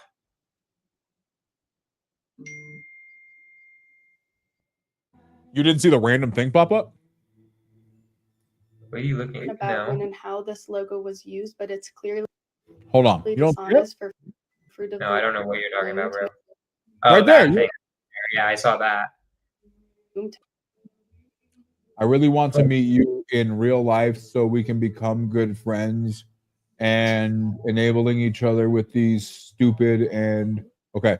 Make us believe we're crazy for assuming that the cornucopia was ever associated with their logo. It still makes absolutely no sense to me how each one of us have a vivid memory of our childhood asking our mom what's in the Fruit of the Loom logo, and that's how we learned what a cornucopia was. In an attempt to back Fruit of the Loom into a trademark corner, I'm now selling these sweatshirts, which means I'm about to be sued for every penny I'm worth, but they'll have to admit the cornucopia is a part of their logo, or I will become a trillionaire. Either way, it's a win-win for me. If you would like to be a part of the chaos, you can buy one by clicking the shopping link on my page, or it's linked in the video right before. I hope she doesn't have an economics page. Also, why does he I have this raised so many questions outside of the Mandela effect for me. This is interesting. Okay. So, okay. I don't know. What do you guys think? Like comments, hold on. Let me Oh yeah, this is a crazy one. I didn't go to Chick-fil-A. I always thought it was Chick. With a CK? Yeah, with a CK. I don't remember it ever being a C. But I didn't go to fast food growing up that much. Wait, hold on. It's not the government. The government can move land masses. It's no longer directly. Hold on. I'm going to go back to this. Shazam. That's another one. Cap is probably just having his whole brain explode if he hasn't left already. This is way too far outside of his realm. I'm not even trying this one. Wait. Coke Zero has never been Coke Zero. It's Coca-Cola Zero? That's is that true? Wild. Yvonne drinks that crap. I thought it was Coke Zero for sure. Wait, hold on. Okay, supposedly I'm supposed to play this 1 second. We got Robot Lady back. I need to know why she talks like this. Respectfully, I need to understand why she chose to speak like this. Is this just how she talks? She looks weird. Like she just seems like a weird person. All right, hold on. Let's see. To get to the bottom of Mandela Effect. Fruit of the Loom has made multiple public statements saying the cornucopia was never a part of their logo. After scouring the internet for hours, I finally found a picture of the logo with the cornucopia in it. People argue that someone handmade this for attention, but why does the cornucopia look exactly how I remember it? People argue that if the cornucopia was real, there would still be thousands, if not millions, of garments that still have the logo. So why can I only find one image of the logo? I'm so lost on this one because theoretically a company could scrub the internet of their logo, but it's not like they could have gotten into all of our underwear drawers and changed the logo on our underwear. Next up, we have the Raisin Brand son, who people claim should be wearing sunglasses, but after going through every single logo in existence, I could not find it. People argue that we're confused and the sunglasses only made an appearance in one commercial, but after searching everywhere for the commercial, I can find no evidence of it. Another argument is that we're confusing it with the California Raisin sunglasses, but no. I imagine the sun. No way. This is what it looks like. Wait, that is not how the damn California raisins looked, bro.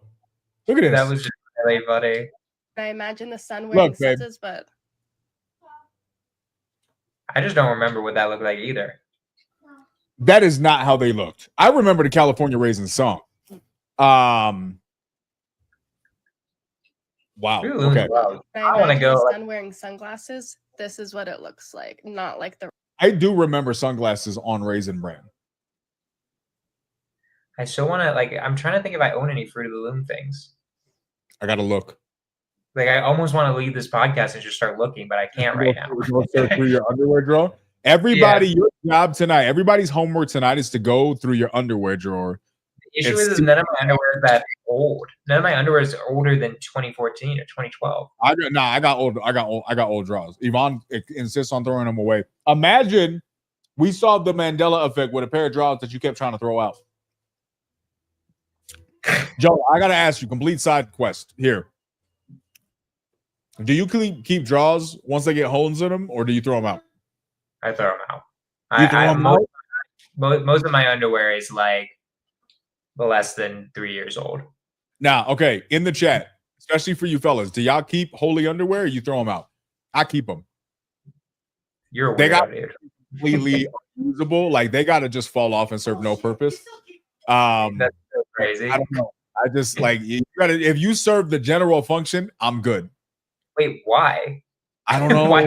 I don't know. I call them around the house draws. I'm not going outside in those, but like if I'm chilling around the house, I'm not going anywhere. They around the house draws. That's just what I call them. That's just what they are. That's hilarious. I'll keep pants for a while if they are ripping. No, 100% of my pants rip in the crotch. Zero exaggeration. Well, someone's trying to brag. there was a question at one point. Hopefully there's no longer a question. I've spent hours delving into the depths of the internet today, so let me know if you want me to go through the rest of them. Why do we not film videos like that, Jonah? That's the real question. Why do we not film? That was cringe, dude. Like the way she's filming it is cringe, but like the Mandela Effect is interesting, but she's a weirdo. You can't say that. It's rude. What does Tucker Carlson say? The whole thing. Wait, hold on. He talks about CERN? The liars who've been trying to silence them shrink and they become weaker. That's the iron law of the universe. True things prevail. Science has taken more leaps in the past few years than ever before. From AI now helping us do every tiny thing in life, to massive telescopes peering into the earliest days of our own universe, right now, we can do it all. But could scientists be taking that power one step too far? Tucker Carlson has broken his silence on CERN. He claims that they're opening a portal to hell. Join us as we dig deeper into the truth of these claims, and if CERN might just be doing something this crazy and change the way the world works forever. Tucker Carlson is an American television host, conservative political commentator, and writer, and the man never shies away from speaking. Okay, I'm hating this video. Do we want to continue watching this? No. Okay, thank you. Okay, so let's watch this one. Share this one instead. Together. If you remember. Okay, hold on. Can we just acknowledge?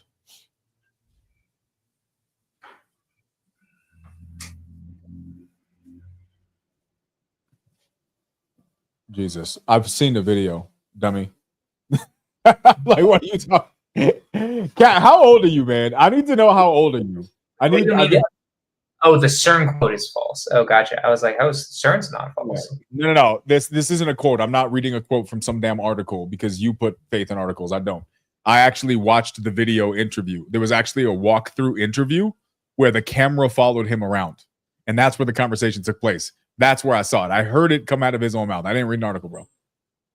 Remember watching Shazam in the 90s with Sinbad, the actor? Well, the movie never existed. Do y'all remember a movie called Shazam with Sinbad playing a genie?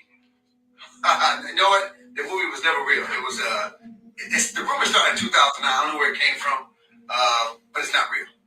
Millions of people remember watching this movie, but it never existed. Apparently, it's a Mandela Effect, a collective false memory of something that a lot of people remember, but it never happened. Just like, for instance, the Mandela effects of the Monopoly guy with the monocle, the Berenstein Bears with an E, and George the monkey with the tail. These things never happened. And the thing is, I recently found videos of people who actually have a VHS tape of the Shazam. I still don't understand the whole issue with this movie Shazam with Sinbad. If it never existed, how come a lot of people still have the VHS tape? Are we in a different timeline? Time travel?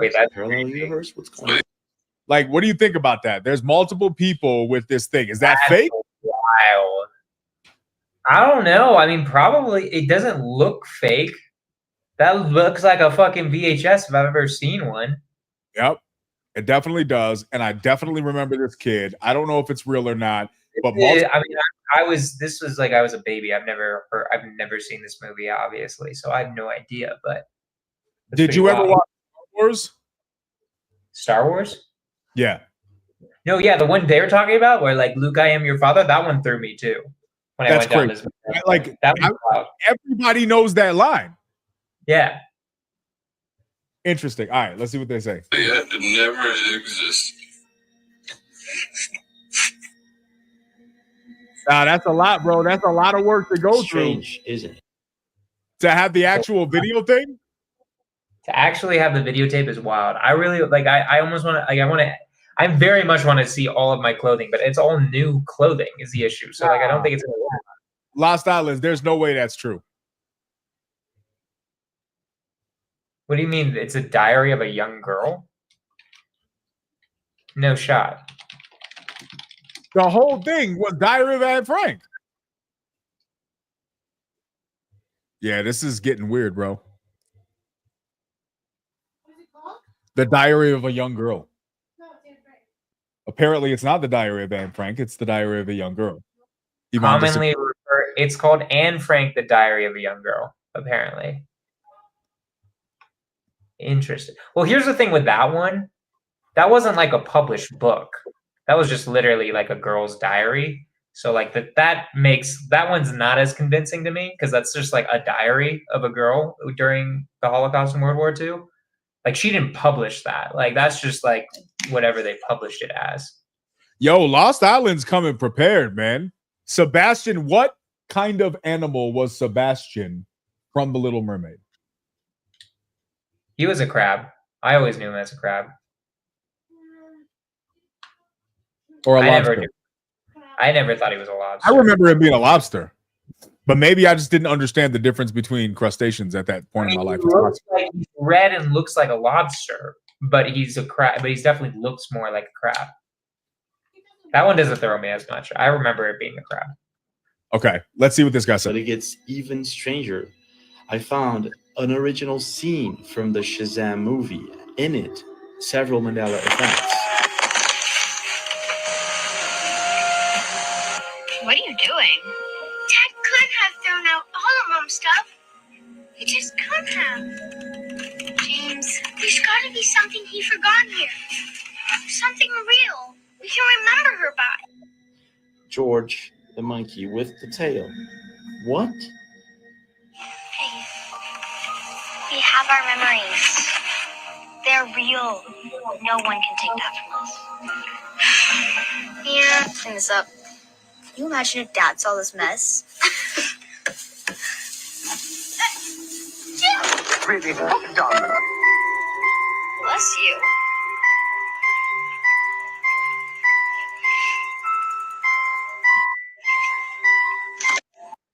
Okay, I'll say this after. What is that?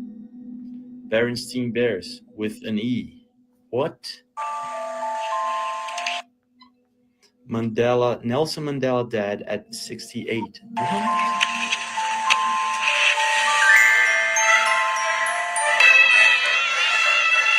Took you long enough, Tina? Wait, you're not Tina. Kidnapper! Wait. Oh, this is a movie. To make me my Wait, this is a clip from that movie? Last but not least, I think that's what they're trying to say. in San Diego with a yellow suit. Why would someone leave so many Mandela effects inside of a movie that never existed? What is going on here? Time travel or what? That's pretty crazy. Yeah, I don't know. Maybe that's a fake clip, though. I don't know. Like, that's really interesting that It's hard to conveniently. say what's fake or what's real, you know? But like, there are certain things where I'm like, that's got to be real. Oh, so that was a joke video that Sinbad did. Okay, that makes more sense to me because that just seems a little bit convenient. Sinbad looked much It was a older. little weird that they're talking about Mandela Effect basically too. It's like, okay. Yeah. Let's one see. Coco. I don't know. Here's the thing. I don't know. What do you think, man? Is it real? Okay. These are our votes, guys. I'm gonna put this into YouTube as well. I'm putting this into YouTube. I'm leaning. I think it's either simulation or just collective memory errors. The video is a lot though, so that makes me just feel like we're in a simulation. That's the most convincing one to me personally, right now. If that it's hot, I want to go. I feel like there might be some old clothing in my mom's house and like my mom's attic that if I go through, I can find some things. You know. What is more likely? All right, number one, I'll put a poll out here, and you guys can give me your opinion on this. Option number one, it's all psychological. Yeah. It's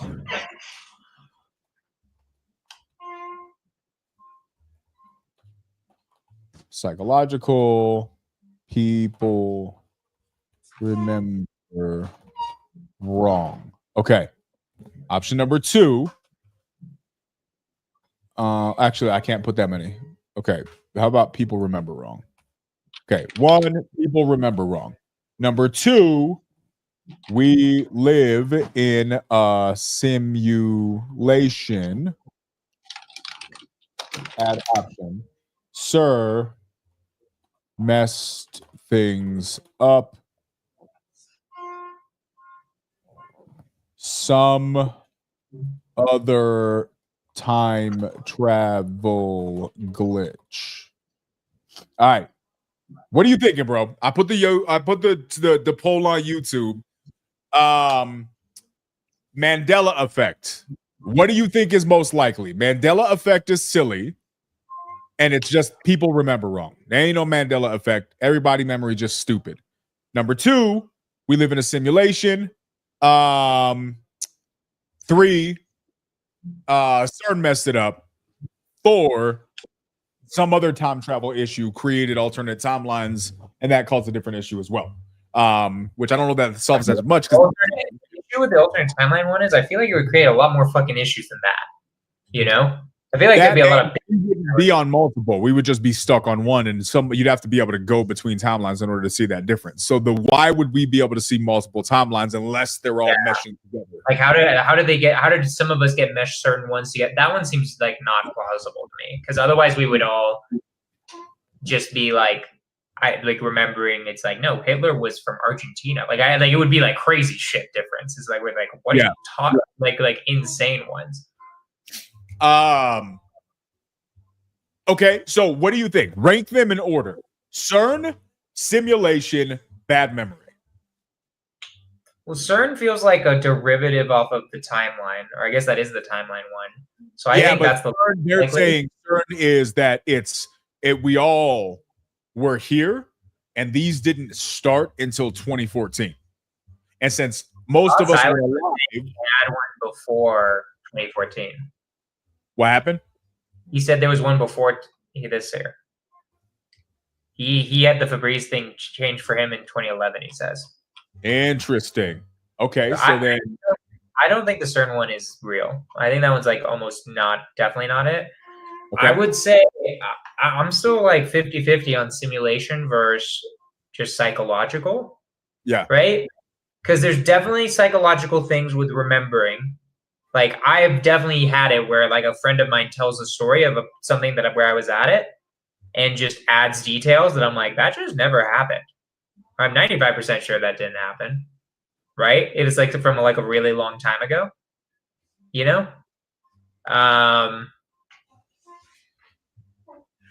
But that's pretty weird. They have a video. I don't know if they made that whole video thing up, you know?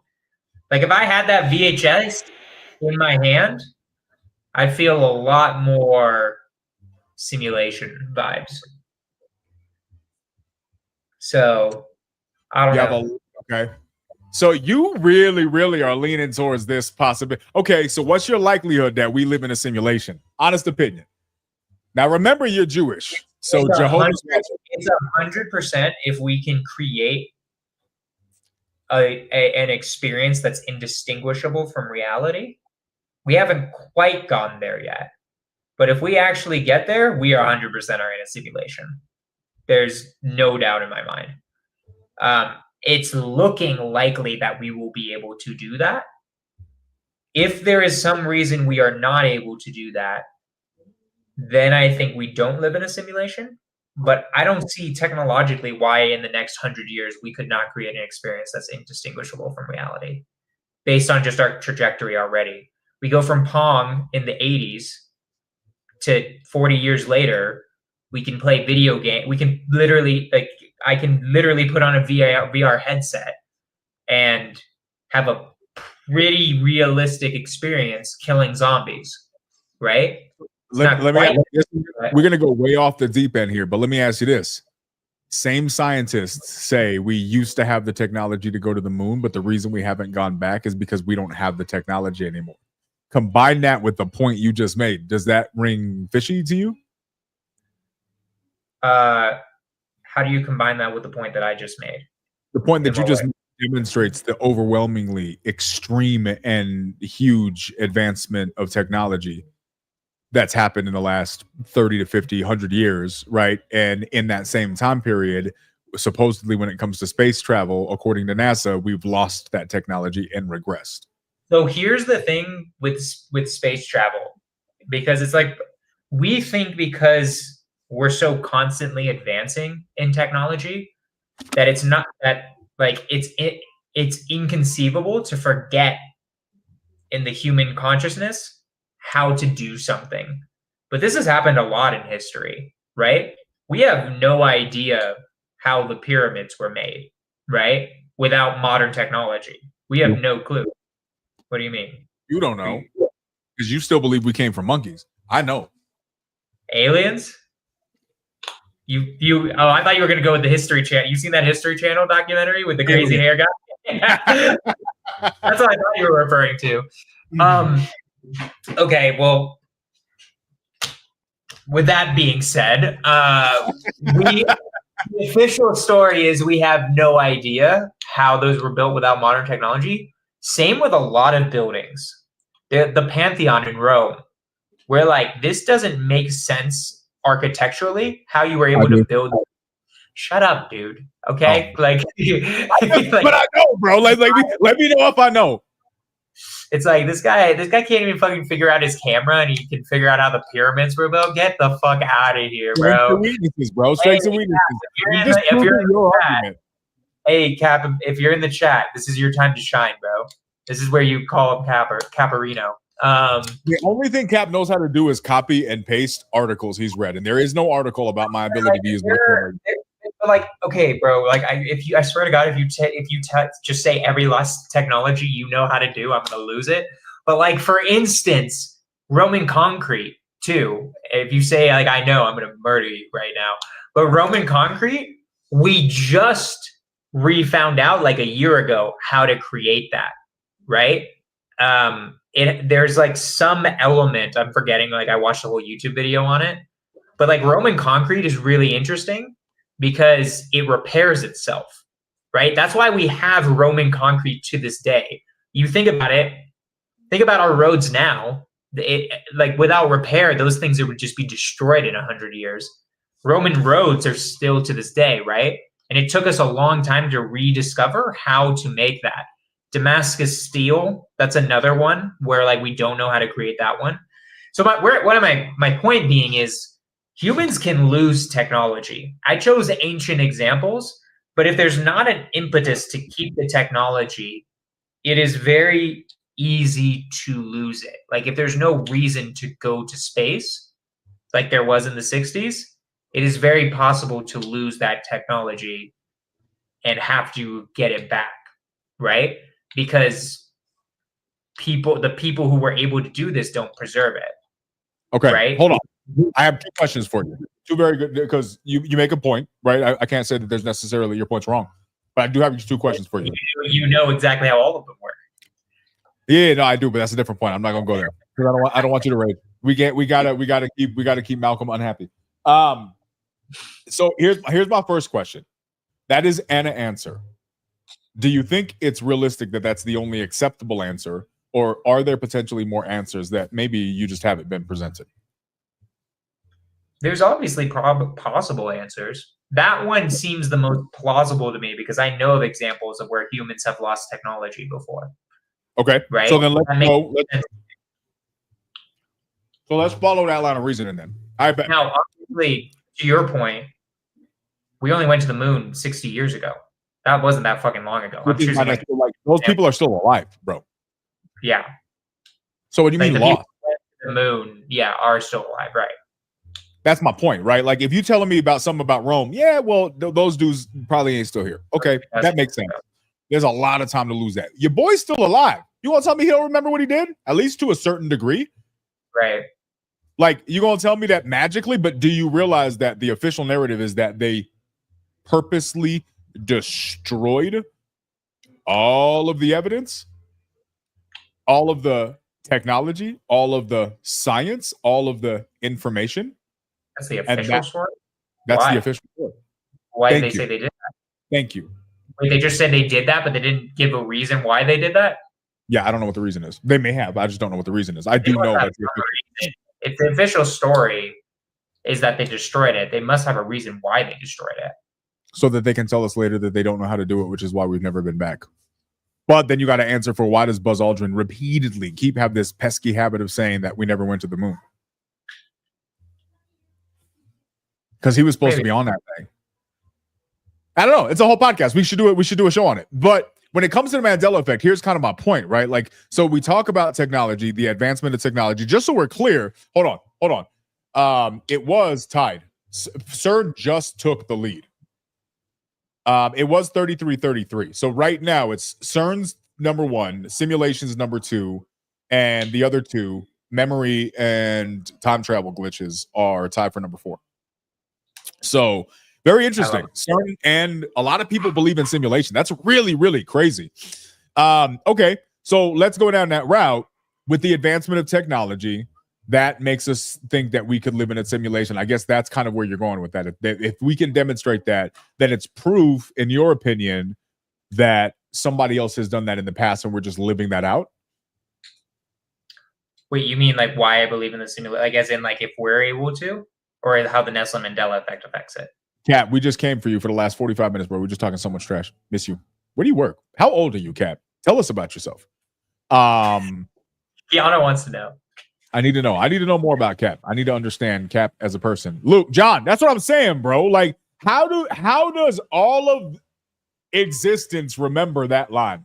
And then you're going to tell us it never happened. Like, that's the part that gets me. This is where the misremembering. Now, if I'm trying to play devil's advocate, I could say it got popular recapping it, and what we're remembering is the repeat, not the original movie. But still, you're going to have all of these people who have watched this movie repeatedly go along with the movie and say the words, like recite the movie as you're watching it. And at some point, people are going to be like, nah, that's not how it goes. And then it's going to get it corrected. Like, this is just a very odd thing to be able to perpetuate for this long without any pushback. I don't know. It's hard, man. It's hard to say. Like, it's just hard to say. Like, I don't know. Like, I'm stuck between simulation and just a psychological effect, because there are psychological effects that mirror this, right? But like, goddamn, seeing a VHS, like, I don't know how many of those, if any of those are doctored or whatever, but if I can find a Fruit of the Loom t-shirt, I'm like, that's game over right there.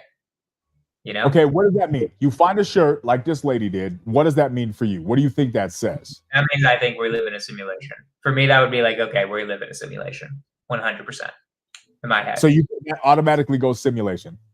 For me, yeah. Okay, so then explain things like, here's the thing. If we live in a position, you could just push goalpost back each time by saying, okay. So here's my question to you. How does that solve for things like, I don't know. How do things like religion come into play? Was that the designer? Okay, let me ask you this. In your opinion, did the creator, God, whoever, create the simulation? Or is religion and the idea of a God just a piece of the simulation? And by definition, then it's not real either. No, if we live in a simulation, then God is just whoever created the simulation. But, okay, so what do you think? Who is the creator? Is the creator an alien race? Is the creator God? Which God is it? If so, like, where does your head go with that? Well, then at that point, I'm just, if this is actually a simulation, where my head goes is just that religion, then at that point, Cap, you can't falsify it. I understand that. Cap, here's my argument, right? Like, I don't know if you were here for when I was actually arguing this. It's not a falsifiable thing, obviously, right? The question is, Cap, here's where it becomes 100% in my head. If we could create a simulation that is indistinguishable from reality, if we actually have that capability, right? If we have that capability, then to assume that we're base reality versus just being somebody else's simulation is arrogant at that point, right? Why would we be base reality if we're able to create an entire universe, right? we haven't done this yet. But the logic from that stems where like to assume we're base reality if we're able to create that, right? So anyways, that's my theory, right? But the thing is like Cap, like you'd have to explain to me if I'm finding t-shirts and stuff of Fruit of like right now we're just watching videos. It could be doctored. But if I'm like in my room and I'm like, dude, look at this t-shirt. It has a cornucopia. And they're claiming this was never a thing. How is that even possible then? Right? At that point, I'm like, dude, it must be a simulation. Because what these people are claiming they've never had this on their logo, but I have clothing with it on it, and they can't go into like our bedrooms and find all of it. What could possibly explain that at that point? Unless Fruit of the Loom is lying about their logo for no reason, right? But I don't have that physical evidence in front of me, so I'm like 50-50 on it. That's my entire argument, right? That's just like where I'm at with this whole thing.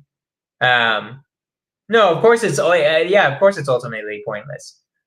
In the end, it's just like I just think it's very likely that it's true, right? It's not falsifiable. I can't prove it to you, right? There's a lot of things that are not falsifiable, right? That constantly can affect our lives or like are in our lives, right? God in the end, I don't know is falsifiable, right? That's like not something you can't prove God in my opinion. That's not like a scientifically provable thing, right? There's lots of things you can believe in or that are true, I mean, that aren't necessarily falsifiable, right? So yeah. What does? I don't know what that has to do with anything, Cap, but No. Here's the thing, right? Cap, I love you, bro, but it's gotta be boring just believing everything that your news articles tell you. Like, come on, man. Like, think a little bit outside the box. I hear you. So here's my question, because I'm genuinely, to be clear, I don't think we live in a simulation. I don't. And the reason I feel so confident saying that, now, again, what do we know? But I spent so much time in this world studying the history of things that I just have a very, very well founded perspective. That being said, let's go down that path because I haven't put my head here a lot. If you told me that a creator, which I believe there is a creator, if let's say God's real, let's say the biblical God, the Judeo-Christian God is real, and God created everything like the Bible says that he did, and he knows the end from the beginning. Well, by definition, a word to describe that could technically be simulation, right? At that point, it's variable of semantics because technically, if he created everything, then it's kind of a simulation. He's just the designer. So you could use that. But then we're now getting away from the paradigm that we understand of technology. It's now not a game. It's something different than that. We're now simply beings in a computer that could be shut off versus actual beings that have eternity and the ramifications that exist therein. So now it gets a little bit nuanced. But that being said, outside of that conversation, which goes down a different road, let me ask you this. In the one of my students just locked up a deal. Let's go. I called that seller for him today too. So nice. In the theory of a simulation, walk me through this. Okay. So is everything done? Like the whole game is done, the beginning and the end, like a Zelda. We already know what happens. And now we're just living out variables in the game. Is there an end? Is it it's an infinite loop? I don't know, right? I mean, like, okay, here's the thing, right? What I think, if it is a simulation, the way that we think of the Judeo-Christian God probably wouldn't be the creator, right? Like an all-knowing that knows everything about a simulation, right? It's probably not that God if it's actually a simulation. that I'm thinking of, right? Okay. Because okay, so remember my logic, right? Here, why do I believe we live in a simulation? We could live in a simulation, right? Because all of the, in my opinion, the thing that it hinges on the most is, can we as humans technologically create a universe, right? I'm saying like we literally basically become God. We create a whole, we do the Big Bang in a small thing that becomes a simulation that we could jump into, right? Right. Like a video game, right? If we are able to do that, then why couldn't an alien race have done that to us, right? Like it's very likely, it's very unlikely. Like if I'm able to 15 universes, right? Let's just say, like I'm able to create 15 universes. The odds that we're base reality versus other people having created these universes, when we can create 15 of them, just becomes probabilistically much lower. Now, we haven't reached this point yet. There might be like a technological thing that blocks us, and then we probably are in base reality, right? Now, if we are in a simulation, probably God is just a computer programmer, right? That like that's the implication, right? Like everything that we know about religion is just it's a design of the game. At that point, it would just be like a computer programmer who's like just fascinated with this life form and is like trying to guide them to be better human beings, but they're not like literally. Like, I mean, think about it this way, Keanu. So like a sim game. Like a sim game. So like 2000 BC, right? Those humans, how would they let's say this is a simulation. How would they understand God coming back? Wouldn't it be basically in this way that Jesus did? Like, they wouldn't be able to, if he tried to explain to them Sims game, they'd be like, what the fuck are you talking about? I'm like, well, there's a lot of actual implications of that, right? So, and I know you're not trying to make this real, but if you look at the book of Revelation was written 2,000 years ago and some change, give or take. So, okay, book of Revelation is written. Well, what does it say? It gives a lots of implications of Armageddon, right? Let's assume you believe this is true. What we know is that it says that in those days, during Armageddon, certain things are going to happen. And there's little phrases in there that say things like, and all the world will be watching at the same time. Until 20 years ago, that wasn't even a real thing. Now, all the world watching at the same time is not, it's a foregone conclusion, right? So I think there's an interesting implication in the point that you make there, because this old book said that something would happen and the whole world would be watching at the same time. They made a claim that they had no way to substantiate. Like, religion to me could very well just be a programmer trying to make his program. Like, I don't like how we think about God could easily just be a computer programmer for an alien race, in my opinion, right? Because in my head, I know you feel differently about this, right?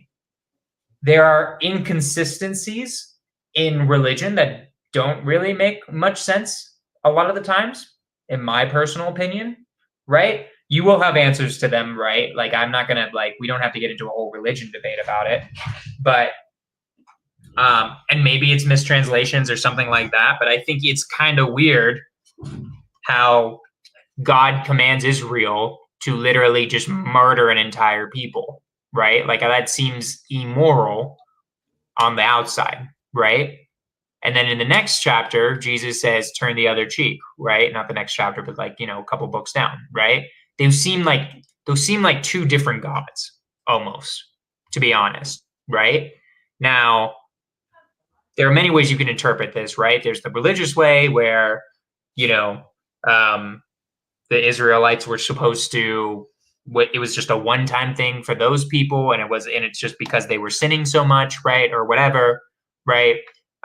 You could interpret it as a computer programmer, and like in the end, it literally just could be transferred to God. It could be the same thing. It's just our idea of God would be so much different. Our idea of God, if it's an alien race, would be like, wait a minute, that means you're fucking fallible, right? That means you can make mistakes, right? And it feels like certain things in the Bible feel like mistakes, or feel kind of weird to have said that and not just started with Jesus, for instance. And this gets back into our religion debate. And to me, that would make more sense with an alien race trying to help out its simulation, its creation, to like thrive just because it's like a cool pet project or something, right? Versus like an omnipotent and perfect being, right? So here's what's interesting. It's humans, but I don't know. Anyways, or maybe what? Or maybe humans just all made it all up. I mean, that's also a possibility, but like, I don't know. That there has to be something mystical to the universe or some sort of origin, because it's like there are limits to even science, right? So like, how can you about to make Cap unsubscribe, bro? You can't say that. Don't disrespect science in front of Cap. Like 95%, 92% of the mass is dark matter. This matter that we have no idea how it works. We can't touch it or it'll destroy us. Like there are scientific things that don't make sense and lead towards something mystical. Like quantum linking, I think is the name of it, where like you can literally do something to one atom over like on the other side of the world, and then it affects an atom that's on this side of the world. Like there's certain things that like might as well be religion that science has confirmed. Like these aren't conspiracy theories. These are literally just like look up quantum linking or whatever it is, right? Like these are just things, right? Now to Cap's point, which is what he made here, you don't have to make a hard decision based on any of this, right? Maybe with religion you have to make a hard decision, sure, but most of this stuff, it wouldn't, like living in a simulation, not living in a simulation, it's not going to affect your life at all, right? Me and Connor just like knowing the truth. We want to know the truth just for knowing the truth because it's interesting, right? So I don't know, Keanu, what do you think of what I'm saying? Do you think it's just like, hey, yeah, shut up, like Jesus is king, or what are we feeling right now? Yeah, it's really, really interesting, right? I'm looking at this lion shall lay down with the lamb. That's very, very interesting. We'll get to that in a second. So that's really interesting. I'll circle back to this. The wolf shall go with the lamb. Lion is now the Bible is actually the lion shall lay down with the lamb. That's the scripture. The lion shall lay down with the lamb. It's a prophecy about the book of Revelation. We're talking about how things are going to take place. He's saying that it's now wolf. I just looked it up, and it is wolf in every translation. It's biblical prophecy. It's actually from like the book of Isaiah. Hold on. I'm gonna find this in Hebrew. I don't understand. What do we think is happening? Do we think this is a Mandela effect, or what are we saying? Is that what he's saying? This is crazy. That's crazy. This one is that's a Mandela effect? Yeah, he's definitely saying that. Here's the thing. I know this for a fact. This is definitely lion. I know for a fact this is lion. I do. Wait, what are you looking at? This is how y'all want to see how I read the Bible? Yeah, what are you talking about right now? All right, hold on. I don't know the Bible well enough, so I don't even know what he's talking about. Yeah, so this is a scripture. So this is how I study the Bible, right? This is freaking crazy, dude. This is how I study it, right? So there's a bunch of different ways you can do it. You can get a concordance, and there's a bunch of different ways you can study original languages. I have the books in the garage, but I just use it online. And these, I've noticed changes in these over time where translations get changed. There's other ones that I've found. My assumption was always that it was just this, but that's not just a website thing. That's a whole different thing. In any case, so what happens is, let's say you want to find a scripture. You can go through the whole Bible here, right? So let's say you're talking about Isaiah 11:6, which is the scripture. Then the lion will lay down with the lamb, the leopard shall lie down with the goat, and the calf and the lion shall. And unless, I'm going to check one other thing.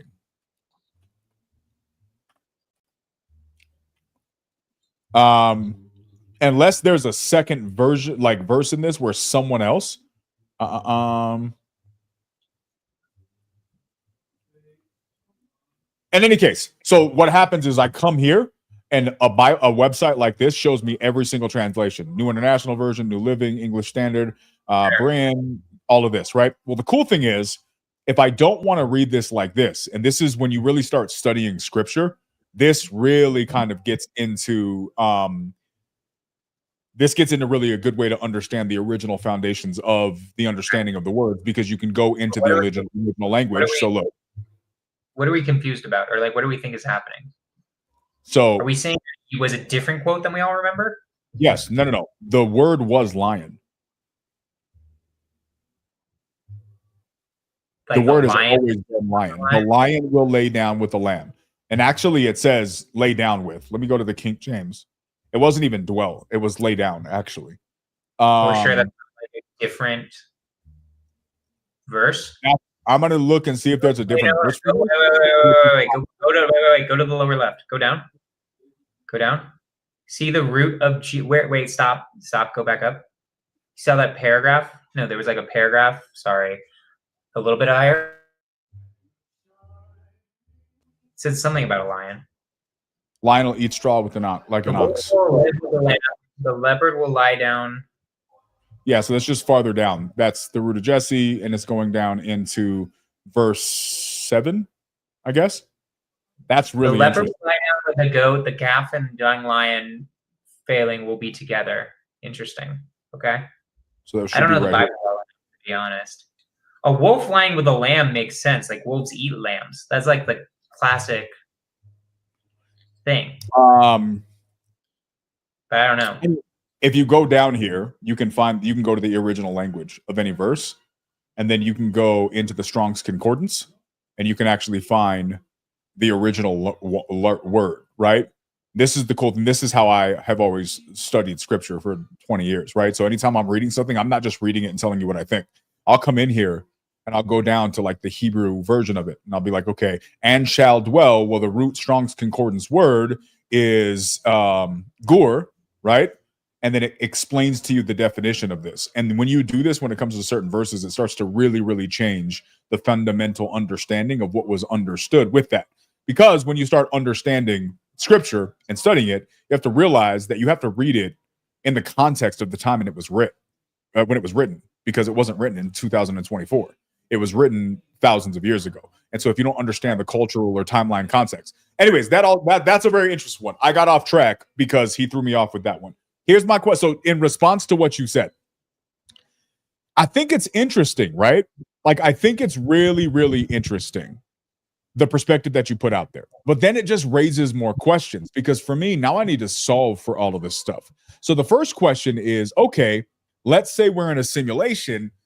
Okay, then at that point, then what does this mean? Does this mean that we're all we are is little figures and beings inside of a computer screen? Like, am I a Fortnite character? Like, is that what I am? Yes. So then what happened? Okay, so then who created me? Is it an alien? What we would call an alien. Just like a different being. Probably we look like them. Like, literally, you could transfer it to God, and then God created us in his image. Like, what did we do with the Sims? We created little Sims in our image, right? Like, that's what we did technically in the video game The Sims, right? It's a simulation of us. I don't see what's implausible there. That's interesting. I'm not saying that it's implausible, right? I can't really argue that from that perspective. But then I guess the question that I would have, I've heard about Jonah, where's your heart? My heart is right here. It's on the left side. Yeah. According to everybody now, it was never on the left side. It's in the center of your chest. It's center left. No, just the middle, not left at all. What? No shot. It's fully in the center, like right behind my sternum? That's one of the big Mandela Effect claims, is that it's no longer in the center of your chest, in the left. Because I remember when you do the Pledge of Allegiance, you didn't do the pledge like this. You did the pledge like this. You held your titty. That's what you did. You got to hold your titty, the left titty. No, hold your left titty, and you say the pledge. It's saying it's slightly to the left. Like ever so. Oh, I mean, damn. No, they have it basically in the center. What the fuck? Wait. No, that's bullshit though. I can feel my heart. I'm gonna go crazy with that one. Okay, that's wild. Look, I remember saying the pledge. You held your left titty. Who said the pledge holding your left titty? I feel like that was like what you did. Just and over here. Also, I can literally feel my heart beating on my left side. Science is going to tell you that you're wrong. And obviously science is right because Cap said so. So you can't ask questions, Jonah. Otherwise, you're dumb and you're a conspiracy theorist. It's just interesting. You understand it, right? Nah, so to your point about that, bro, I don't know. Like, I really don't know. You get into these interesting ramifications.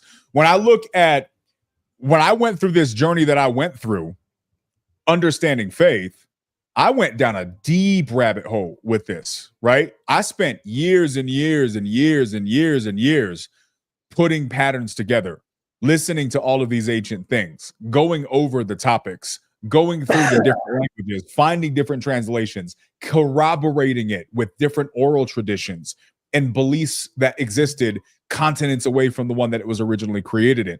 So I spent all this time together, and what you find is a plausible conclusion that paints a picture. It's not perfect. It's not without flaw, but it does paint a picture. So when I go through that, I can wrap my head around the ramifications of that. And you want to know one of the most interesting parts about this, Jonah? Fun fact, Jonah, I don't know if I told you this. I'm strongly considering starting like a Bible study podcast where I just sit there and just go through weird stuff in the Bible by myself and just talk about it for like an hour. What a fucking loser. Is that weird? Should I do it? Or am I lame? You're just a nerd. You're like I'm the a nerd. nerdy kid. No, that's cool, I guess. So that's a yes. I heard a yes from Jonah. If Jonah says it's good, Cap. I mean, bro, cool.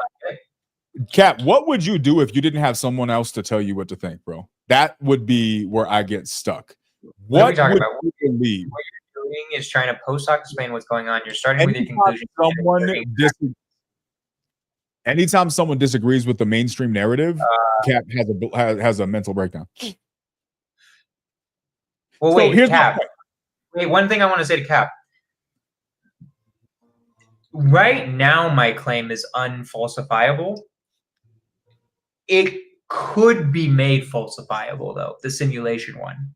And that's like that. Like, because like Cap, if we're able to create simulations, we're not right now, but if we're able to create simulations that are just as good as reality, we are literally able to simulate everything that happens in the universe perfectly, where it's indistinguishable from reality. Like, why would it be more likely that we're base reality? If we're able to create 100 of these just in our universe, let's just say, like, it starts becoming a probabilistic thing where it's like, it's very unlikely we happen to be base reality, right? We haven't done these things yet. So like, I understand your point for now, but when these things happen, I don't see why it's likely that we don't live in a simulation. So here's my question, right? When I went through this journey, I was able to fill gaps. You want to know one of the biggest things that was actually interesting to me in this journey? And this was what I thought was interesting. I would test my theories and conclusions that I came to, though it took me a long time to come to them. Okay, come to these conclusions.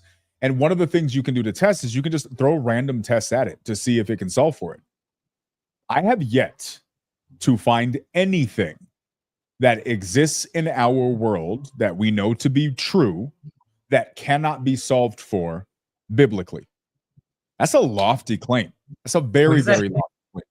I don't even understand what that means, dude. What people solved for biblically? Explain what you mean by that. That's what she said, Nathan. We do, Nathan. Good to see you, brother. That's what she said. Miss you, pumpkin. So people will say that the Bible's just a BS book written by man. Sure. Okay.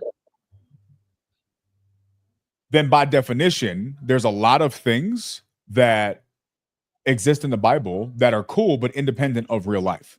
You can't talk about X aspect of real life and find a solution for it in Harry Potter, because Harry Potter isn't designed to have an answer for every single question in the universe, right? Mm-hmm. Nor any book, because no books should have an answer.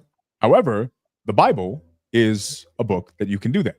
There is not a question that you can ask me that cannot be answered. You can talk to me about aliens. I can point back to that, right? Talk to me about all of there's so many different topics that I can go back and I can find reference, foundation, or at least some sort of a pointing to in scripture, which is very, very interesting. This is where if you ever... Wait, what about something like atoms? What do you mean atoms? Yeah, you can go through that. Yeah, 100%. Right? When you find that atoms are in the Bible. I don't have the script. Yeah, well, like this is where... So I'm not going to go down the road here, but this is where if we do have this conversation, this is partly why we really need to be organized, because there is actual scriptural references that point to it. If you go into the book of Job, yes, dinosaurs are 100% referenced in scripture. Nathan, 100% referenced. Dinosaurs is a great one. You could say a dinosaur is just a monster that they mentioned, right? I'm talking about like I want to do a scientific claim. Go into the book of Job. The book of Job is actually extremely detailed. There's a point towards the end of the book of Job where Job is kind of coming for God, like kind of being a little bit salty because of everything that's happened. And God responds like, bro, where were you? And then he breaks down the full creation of the cosmos. It's actually really, really interesting when you go into that. So when I say it points to these things, this is what I mean. There is pointing to this. Some of it is in explicit full detail. Some of it is in frames of reference. Some of it is in hints, but it's really, really interesting. And I have yet to have somebody bring me a topic like dinosaurs or like anything like that you can't find corroborations in scripture. What does that mean? All that means is that for me is that's very, very interesting, because what book can say that? Look at prophecy. There are people who have statisticians who have gone and broken down biblical prophecy and done the mathematical likelihood of biblical prophecy being able to come to pass. If you take the correlations of biblical prophecy as it relates to the birth of Christ, and then the likelihood of someone matching that description coming and being born where he was born, like it's the statistical anomaly associated with just Jesus's birth as it relates to the biblical prophecies foretelling his birth. The books were documented having been written millennia before the birth of Christ. Yet there are so many prophecies that point to his birth in the time, manner, area where he was born.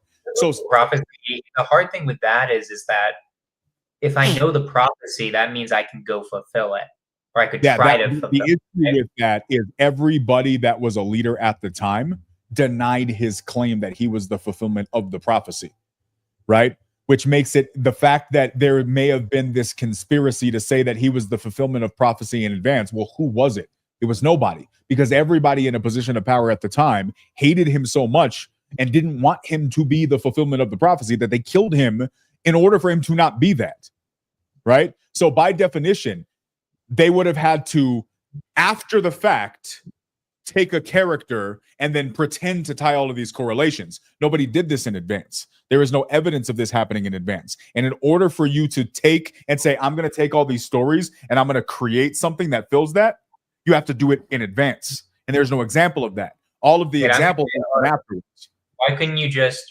theoretically, I'm not saying this is true or not.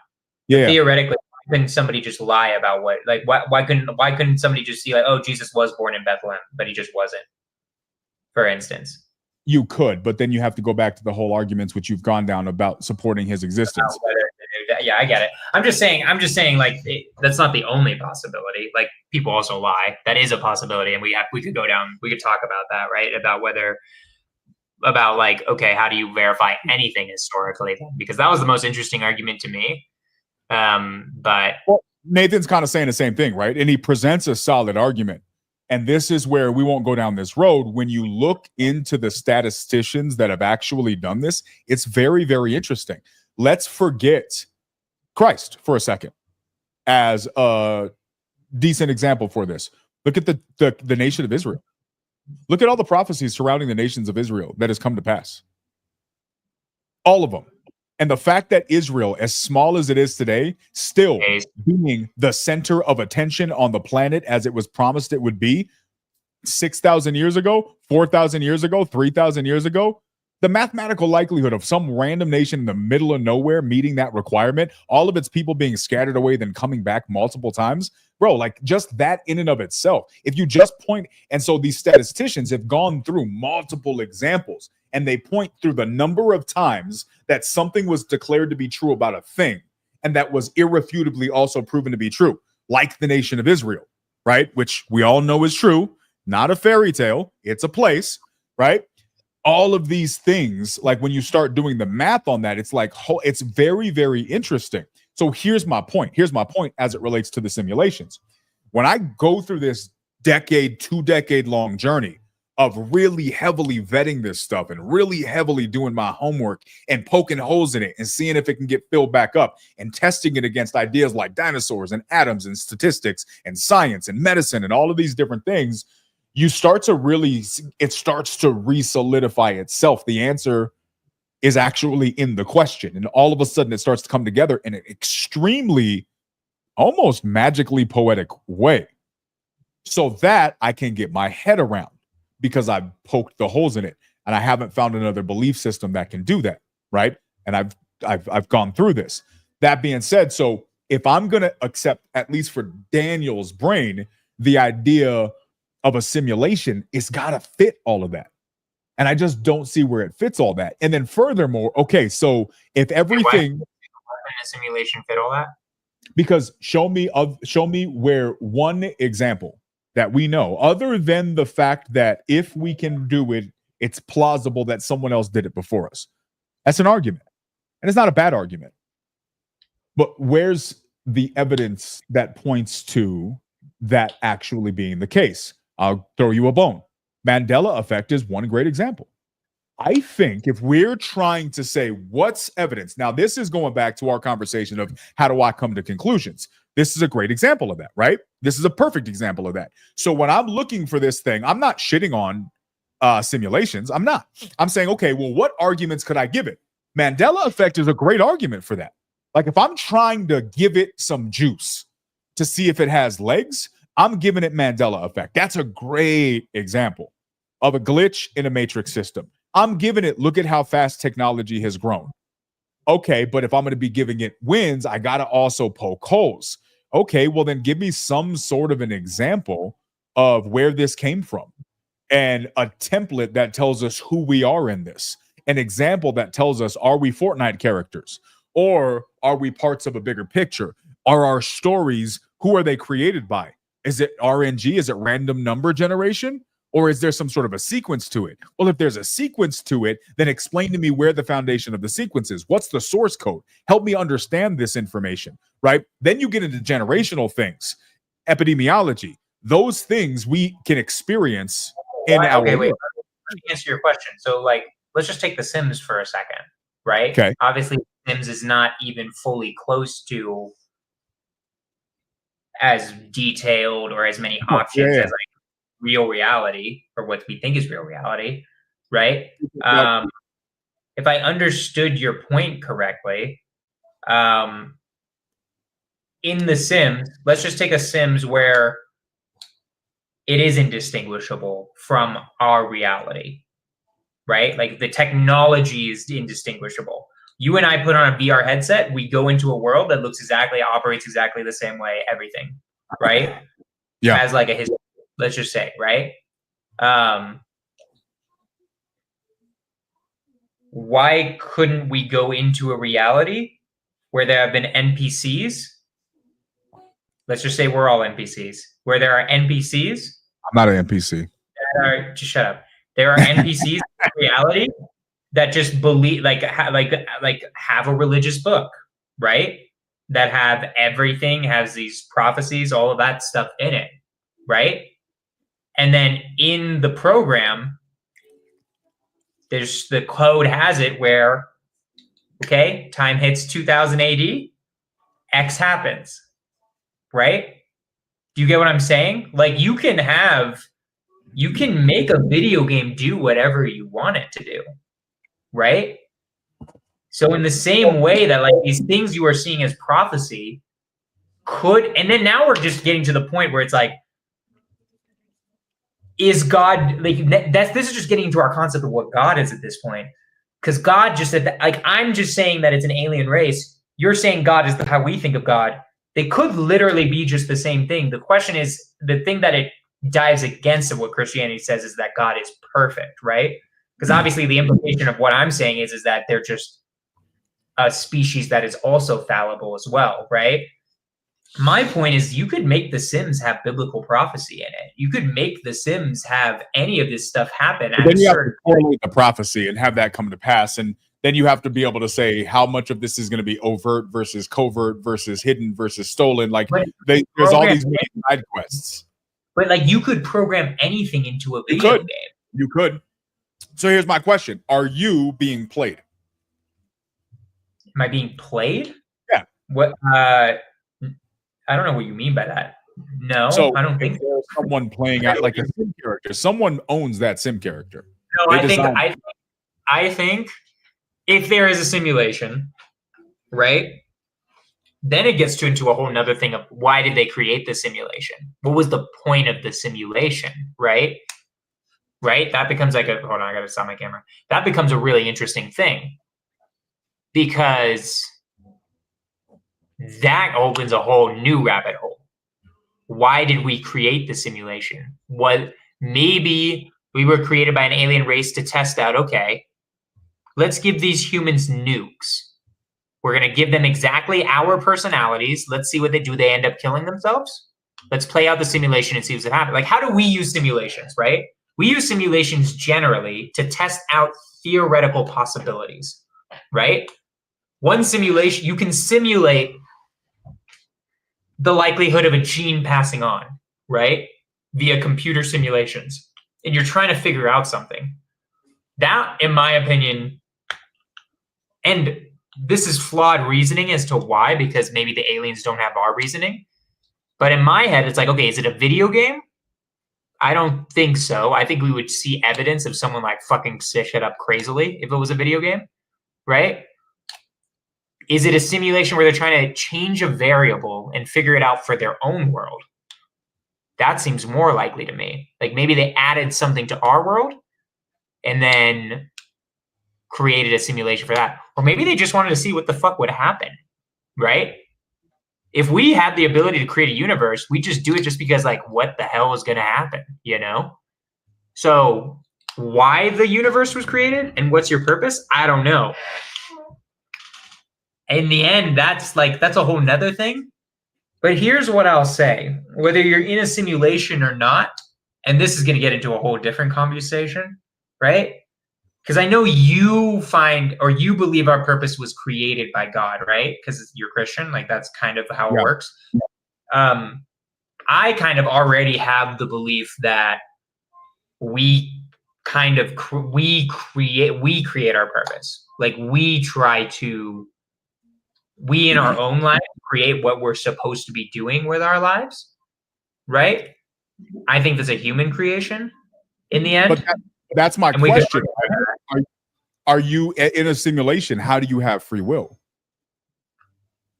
You might not. So then what you just said is not true. In some ways you don't. You already know you don't have free will. I'll give you an example. I'm trying to think of an example that's not controversial at all. Hold on. Your heart's beating. You don't choose your heart to beat. You're programming your DNA, which is literally just code. It really just is simple code, is beating. You cannot choose your heart to stop beating, right? So there's already parts of your life you accept you don't have free will about. Right? So then there are parts that you do think you have free will about, like your choices of what to eat that day. I would argue that probably what you chose to eat that day was much more not your choice than it was. It was more your biology. It was more your in-grade coding on what you decided to choose that day based on a bunch of factors that your DNA decided, right? So to what extent can you override that? That's an interesting question. I don't know, right? There's like a certain point where it's like, can you because you can override your DNA somewhat, but to an extent, but you also can't too, right? There's certain things you can't. You can't stop your heart from beating. There's certain things that are really hard to override, right? like, I don't know, wanting to have sex. Let's just choose that as an example, right? And then there's ones that are very easy to override. Like I can just choose to eat something different, right? So my answer is I'd say we mostly don't have free will. We have a teensy, we have some, but not much, if any. So you sound pretty resolved in this idea that we're living in a simulation. We don't have free will. We're just playing out the calculations that were designed by the creator, who is hold on. Just to be clear, I'm still like 50-50. Okay. So you're not sold on this, but this is if this is true, this is 50-50, right? I'm saying like why I find this the most plausible thing. It's either like just reality is exactly as I think it is, more or less. This is the most likely scenario where it isn't just like this is base reality, everything is as I see it, right? This to me is the most likely scenario. It's the most plausible out of any scenario that's ever been pitched to me. And if we can create a universe, then I'm almost 100% certain we live in a simulation. Okay. So you removed faith from the equation. It's either we're going to die and then we're going to roast away and then nothing happens. Like, yeah, I'm kind of taking religion out of it right now. I mean, I'm not like religion would throw a weird wrench in there, probably. Why? Like, well, what religion, if I'm right, and it is a simulation, it's an alien race that created us, then all religion was an interpretation of past generations of understanding what the hell an alien race was doing, or like a creator race in a different universe, right? And then it's like it's just the religion becomes something you and I don't recognize because our understanding of Christianity is based on what men understood these events to be 2,000 years ago, right? So, but if we learn that we actually are in a simulation, then these events start being portrayed in a completely different light, right? You know what I mean? Yeah, it's interesting, right? Like, did you watch the rest of that podcast that I sent you over the weekend? No, I watched. I'm like 70%. Okay, what's your thoughts on that so far?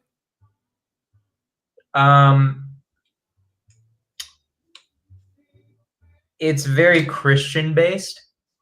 It's kind of already starting you that you agree that Christianity is the truth. So it's not as interesting to me because I'm like, I have to believe in Christianity for this to be interesting, to be honest. That's how I feel about it, right? Because if I don't because it already starts with like them talking about Jesus, like Jesus being the central figure of this entire universe. If I don't believe that already, then it's kind of like boring. It's like the entire podcast is how their opinion on that, right? And but he talked about creation and timelines and scientific geological evidences, these things that have nothing to do with Jesus. Like you just blocked all that out because you heard the word Jesus? Like he spends 2 hours talking about that. He literally talks about a trip to Machu Picchu and a conversation with a guide and the geological formations of things and megalithic structure. I didn't watch that part yet. I got to see how far I am into this podcast. So I think maybe no one has watched any of this shit. You heard somebody say Jesus, it was like mute. And then I was like, okay, okay then. All right. All right. Fun fact, if you want Jonah to stop listening, say Jesus or Donald Trump. What? That's it. Those two things shut your brain off. That's what I'm hearing here. That's my takeaway from this. Let's wrap this up a little bit, right? Like, okay, so theoretically, like, I mean, you might not believe what I'm saying, obviously, and I'm not even 100% sure I believe it. No, I'm not saying I disbelieve you. I'm genuinely asking. But you get the reasoning behind the simulation theory, how it's like, I do. It could fit into our reality exactly as you see it, even with your Bible prophecies, right? And the way that you see reality, it still could fit into that.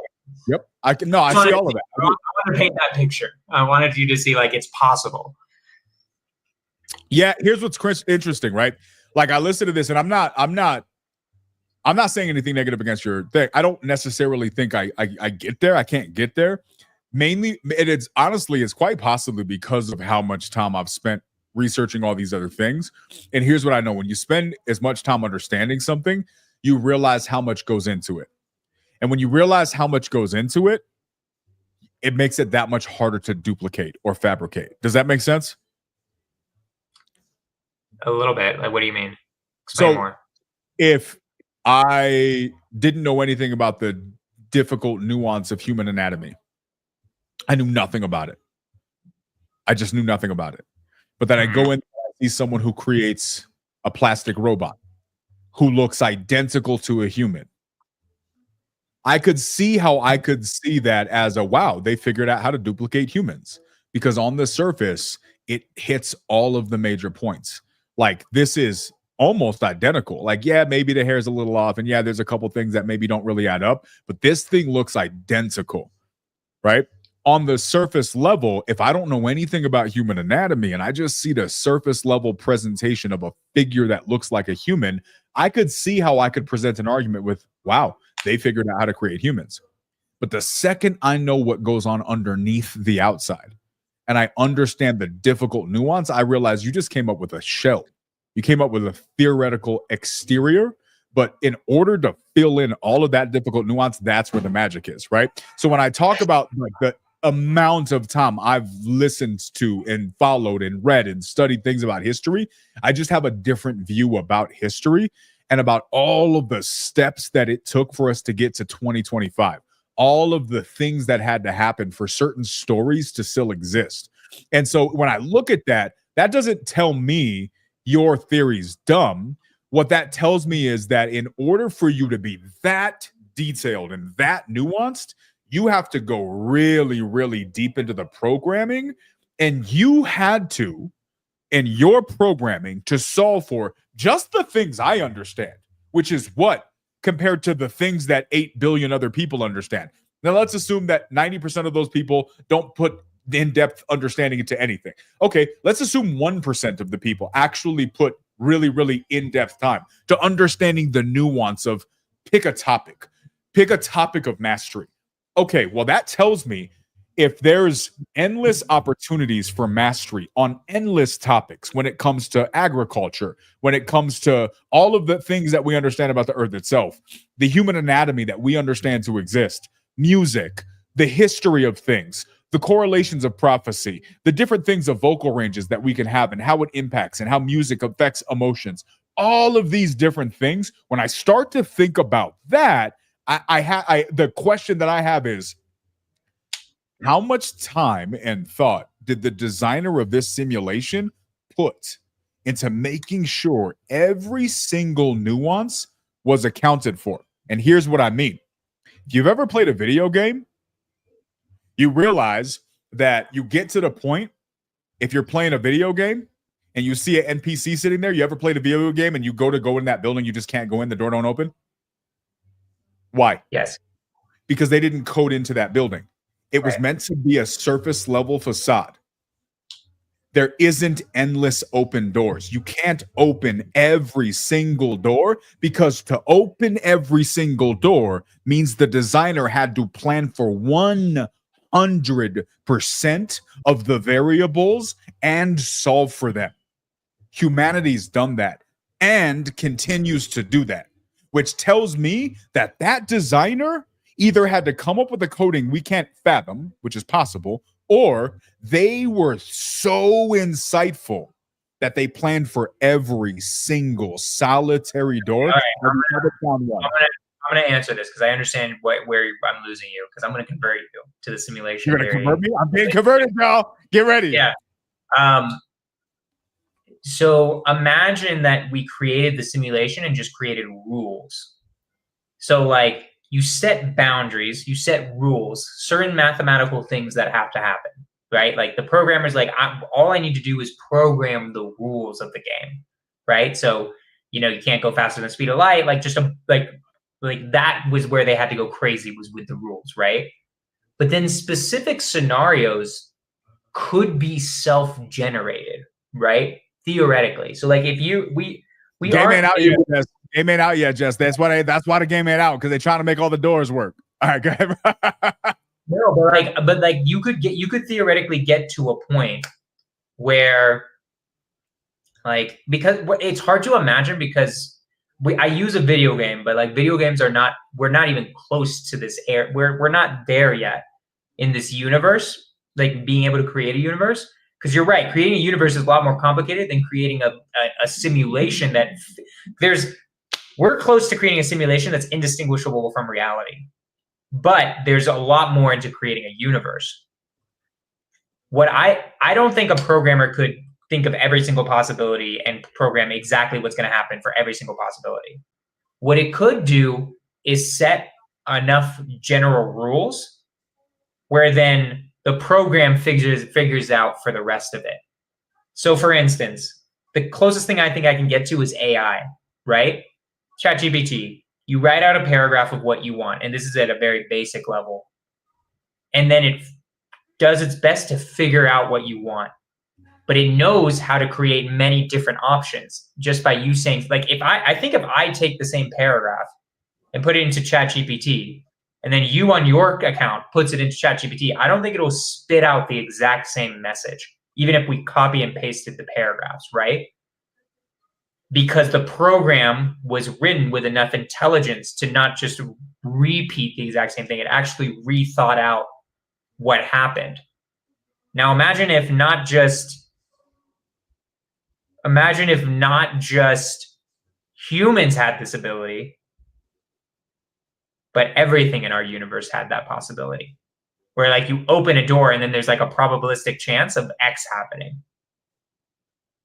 And that's what's programmed in, and the ramifications of that. I don't know if that made sense. No, it makes perfect sense. But then how do you plan for consistency versus variability, right?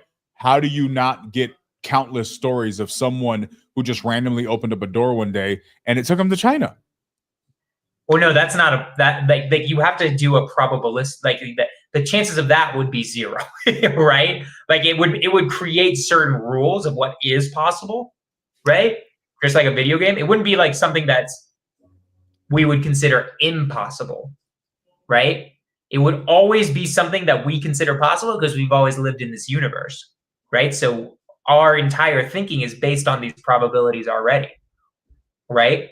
Why wouldn't you open up to China? The only reason why a door doesn't open up to China in our brain is because, saying the simulation is true, the simulation has made that an impossibility. That's a probability that never happens, right? So what does our understanding of ghosts, of spirits, of demons, of I'm talking about things that have some people believe aren't true, but there are countless continents, right? Cap's gonna be like, demons are fake. There's an article that proves that it's not been peer reviewed. Yeah. Okay, but right, there's countless people who have experienced demonic possession, right? And there is countless people who have witnessed fantastically obvious events of demonic possession, right? Okay, so you got those things, aliens. How do you account for that? What's the insight in that reasoning from a programming standpoint? How do you solve for that? You have a 0.001% of getting possessed by a demon at any given point. Like, that's what I mean. Like, there's like a rule where like you're rolling 1,000-sided dice, and if you roll wrong, you get demon possessed. Damn it, I rolled a demon wrong, bro. At its most basic level, like, because it's really the best way to use it is like video game language. That's like what it would be. It's like you have 0.0000001% chance that you got the demon, and it sucks, but you got demon possessed, right? So yeah, that's what explains. Imagine pulling that short of a stick when it comes to random number generation, bro. That's right, but that's my point. Is like everything you know as possible could be programmed into it at a certain level, right? Now, to your point, this would take an insane amount of programming if one programmer had to come up with everything. But that one programmer theoretically could create a program that started creating itself also, right? Like you could start creating, I'm just going to use ChatGPT. Let's pretend ChatGPT could actually start changing our universe, right? Imagine if we had ChatGPT starting, let's say we were like creating a video game and ChatGPT is smart enough to help start, we create ChatGPT and then that starts creating the video game for us. And we create 1,000 ChatGPTs that create every single part of this video game for us, right? So here's my question. Here's my final question to this end, because really this could go on indefinitely. It could go down a crazy rabbit hole where like I'm not saying this is true, but like I'm just showing you how it could potentially be possible. My favorite part about this is Jonah went from being so cap, right, and traditional in his beliefs, liberal in his beliefs, and now all of a sudden you get from that to like, you're a fucking computer program, dog. I don't know. It just feels like it just seems like, I mean, dude, like there's so many parts of us that act like a program. You are literally made. DNA is code. Literally, like it's just a simplified code language, right? Where you could actually transmit information. It's I don't know. Anyway, I'll stop. Here's my question. No. Here's my question. Because let's say that we go to this end, right? So now we're at a doorway. We got a couple of doors. Everything that you just described, in my opinion, doesn't stand up against your alternative, which is nothing. We just die and nothing happens. Like somebody farted and then all of a sudden Earth was created and then a fish farted and then monkeys were born and then we came from monkeys. Super my other smart. belief. For Hashtag that was science. really good. Really good one. Right? Hashtag science. So okay, cool. That's your. I don't think that's what you're comparing this against. I don't think it's this versus that. My opinion. I think it's that versus God. Right? Because God's the only other suitable alternative character in your description. Because you're comparing like against like. A designer or creator created an entire world with an entire set of processes and an entire set of rules. Like you do agree that this is the creation story to a degree as well, right? So then my question is, I don't think this is, we go to nothing versus we're in a simulation. I think it's we're in a simulation and whoever's created the simulation is the creator, or we're a creation and God's the creator. My question would be, now this is just my conclusion, but my question would be for you, how do you choose? What makes simulation more viable than God or vice versa? How do you choose? I don't think simulation is necessarily more viable than God. I think simulation is more viable than religion is my issue, right? And we've talked about this. Because I hate the word religion. It's my least favorite word. When somebody says, are you religious? I'm not. I'm not religious. Yeah, I mean, like, here's the thing, right?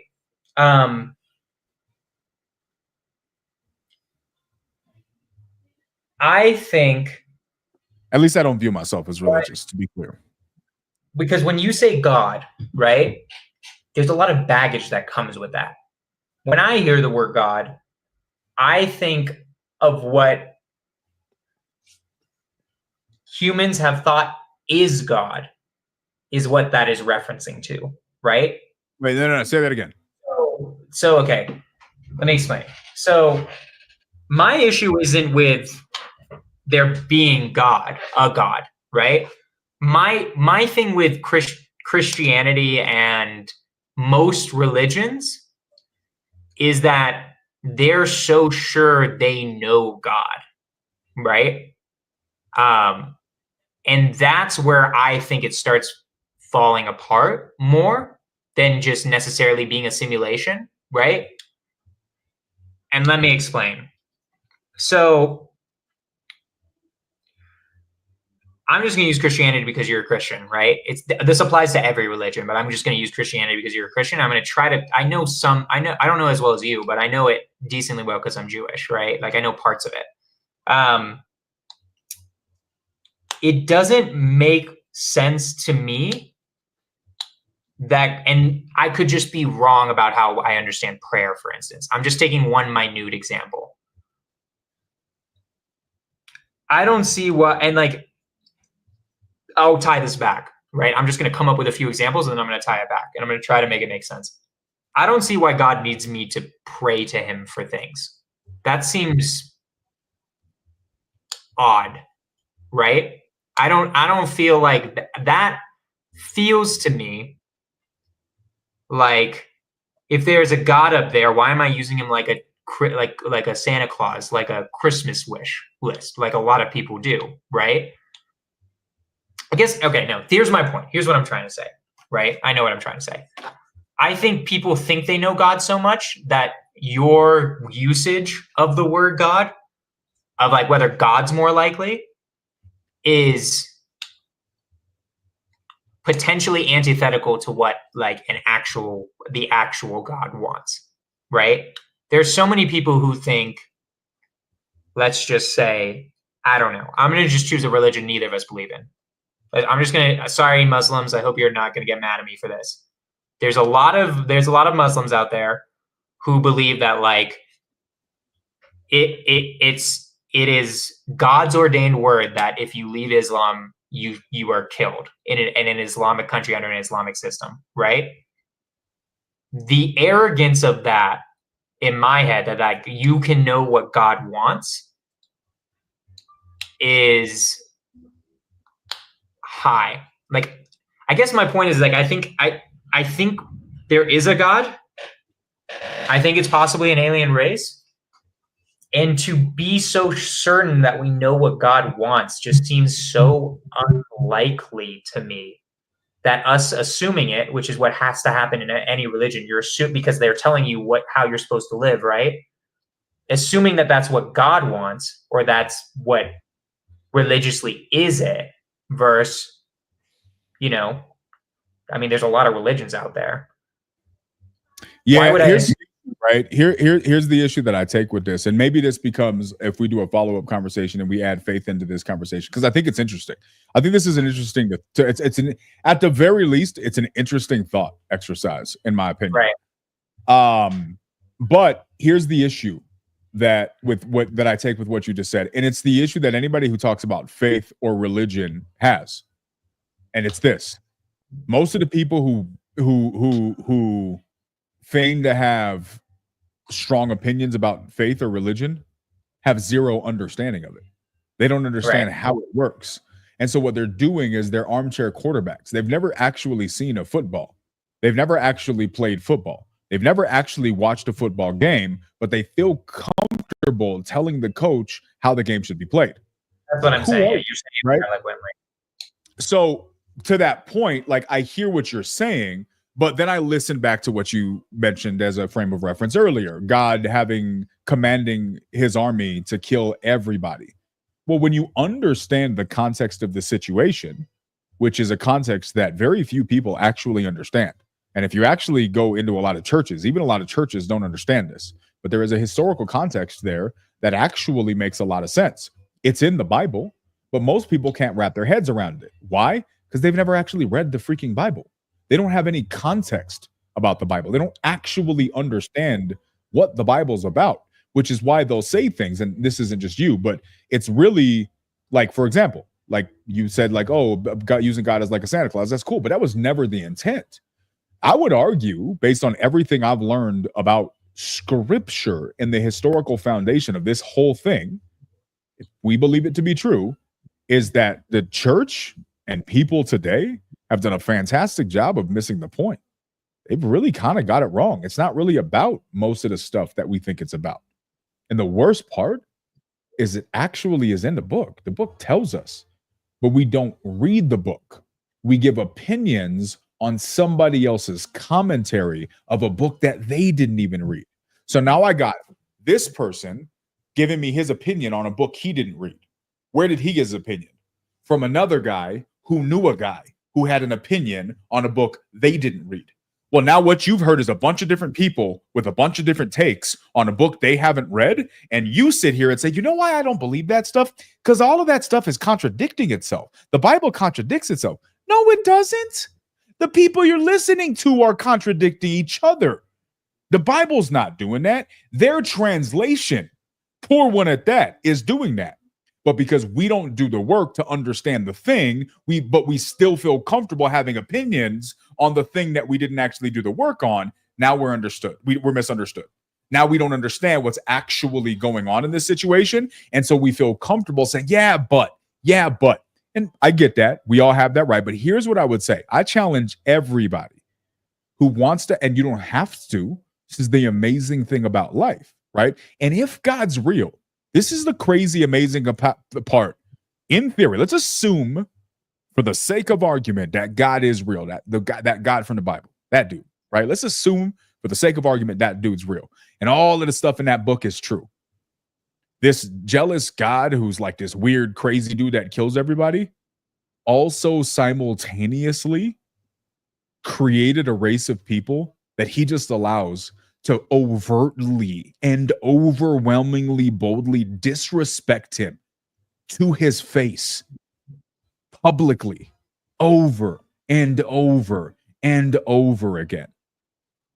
That doesn't sound like as much of a egotistical, maniacal description that a lot of people who are armchair believers want to have. Well, then what's the real story? Is he some crazy dude that kills everybody? Or is he a guy that is really willing to let us walk our own journey to the extent, even if that includes the journey, allowing us to disrespect the guy who created us, right? It's a weird dichotomy that's created. And it's one that we don't know how to solve for. So here's my challenge. To anybody who actually wants to pretend to have an opinion on the topic, you don't have to take it, because the same God that created us, that we don't think did, give us the choice to do this. But why don't you try to figure it out? Like, actually dig into it and see what you take away from these stories. I promise you, Jonah. What? Read the Bible, you ass motherfucker. Boom, bars. Now that's it. What I will say. If you do, one of a couple things has happened. One, you'll get so confused, you're going to be like, why did I just read that? Or two, you're going to be like, holy crap, that is nothing. I have read the Bible. It is very hard to understand. I'm not going to lie. I've read like lots of parts of I haven't read the full thing, but I have read a lot of parts of the Bible, and a lot of times I'm like, what? I have no clue what that means. That didn't make any sense to me at all. Through the book of Numbers, because that's a tough one. Dude, I think I just skipped some of those where like it's just like the laws and shit. I'm just like, bro, I'm good on that. Like, whatever. Like, let's go back to the story, right? Like, let's go back to like actual story time. Yeah, but here's the thing, bro. Like, at the end of the day, I hear you, and I don't disagree with you. I think what you're talking about is very, very interesting. But then I say, like, okay, to that point, like, those are the two competitors against one another. And if you're going to put as much thought into the one to give it credence, then I would argue, at least logically, if you want to vet them both fairly and equally, you have to give as much thought and credence into the other one. Unfortunately / fortunately for whoever is on this journey, if they choose to accept it, there's a lot more information about the faith side, which means it's just a lot more work. It's easier. Kind of work. A lot more. It's one of those things where it's like, here's the thing with faith, and we can like use this as like a teaser for the next one because we should wrap it up. Like, here's just my hard part with faith. The definition of faith is, and correct me if you think this is wrong, basically the definition of faith is believing in something without evidence, right? That's more or less the definition of faith. So there's a certain point where I'm like, okay, I have to believe something without evidence.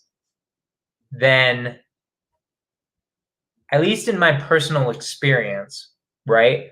Because I'm going to come at this from, I'm going to try to come at this from not having a bias towards any religion, right? Not towards Judaism, not towards Christianity. I'm going to try to do it based on any, like, what is true should parallel a lot of different religions in my head. Maybe I'm wrong. Maybe I'm wrong about that. But it's like, okay,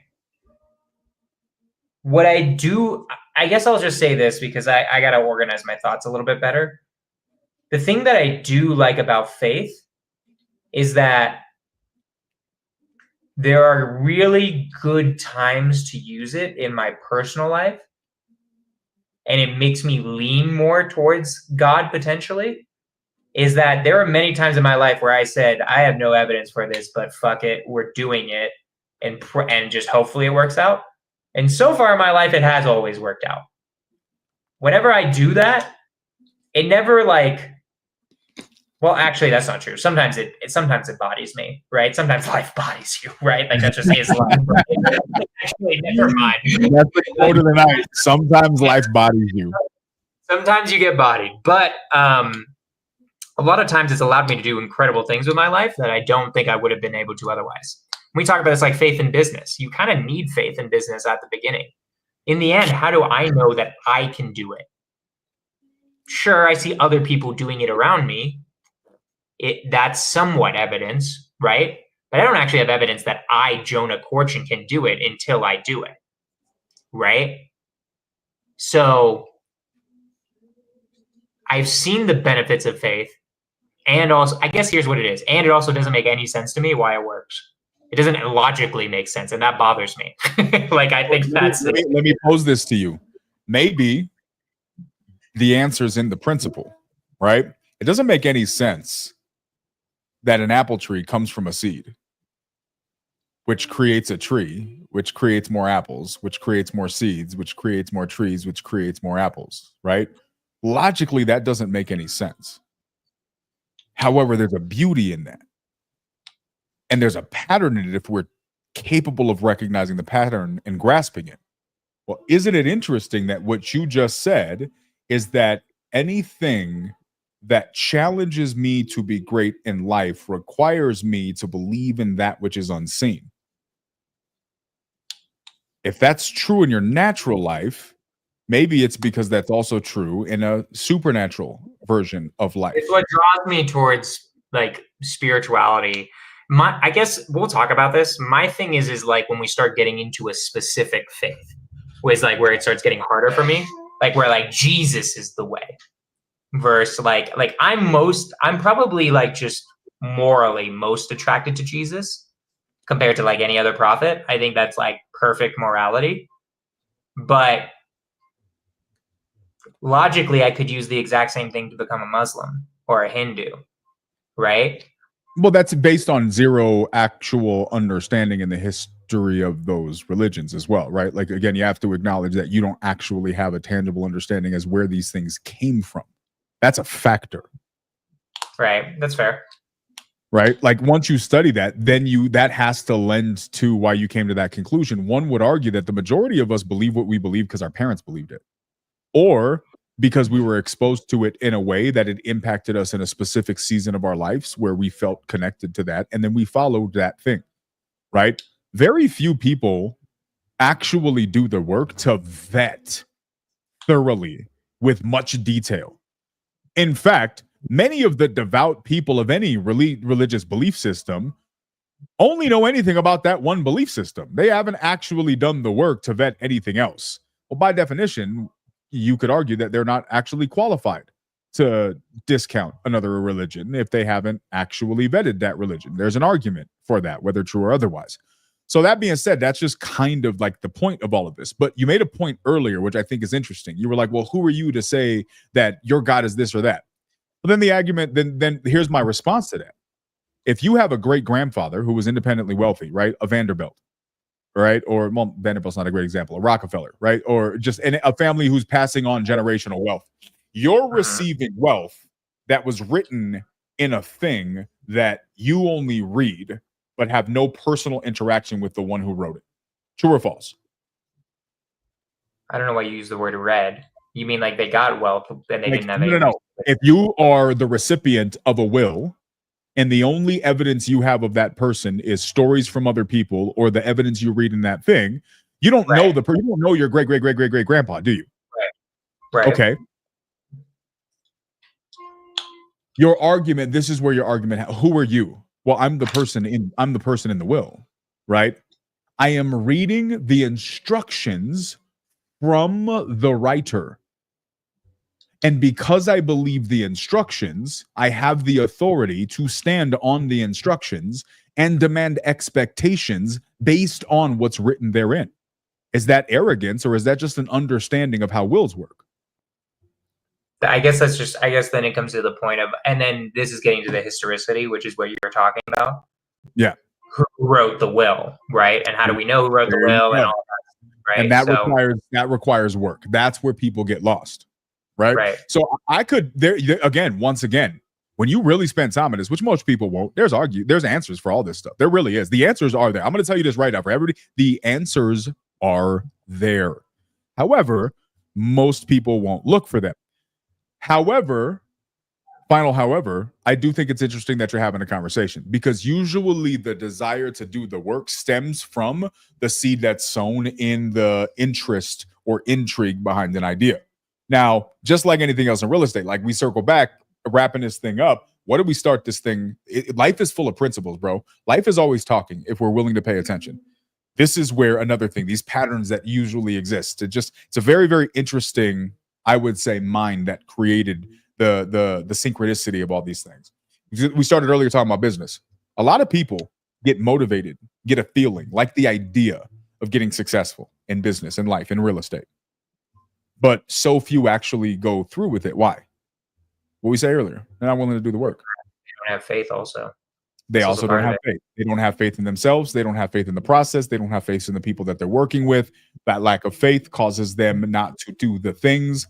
You combine that with the lack of follow through and the not being willing to do the work. And what you see in an observable fashion, in my opinion, is a reflection of something much, much bigger, which is much harder for us to observe from our perspective.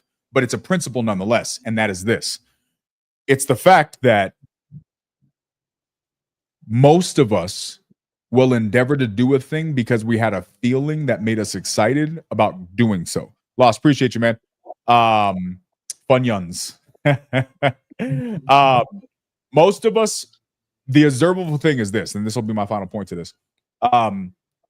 We walk and we look around and we see people all in our lives, ourselves included, who get intrigued. We get a feeling, we get excited about a thing. And so we start delving down the road of that thing. And then when the thing doesn't go exactly the way we want it to go, we get discouraged. Then you add in other insecurities, lack of faith, lack of self-belief, lack of support, lack of all of these different things. And now you're second guessing yourself. You add in basic bad habits, right? Well, now all of a sudden, the thing that you endeavored to do is gone. Well, what happened? Does that mean that the thing that you tried to do isn't real? Does that mean you can't succeed in wholesaling? No. Succeeding in wholesaling is possible. And your poor effort to prove it doesn't make it any less real. It's only real for those who are willing to go and get it. But actually, that's not true. It's real whether the people want to accept it or not. But only the people who do the work actually find the understanding and can experience the revelation of the thing. That revelation is available for everybody.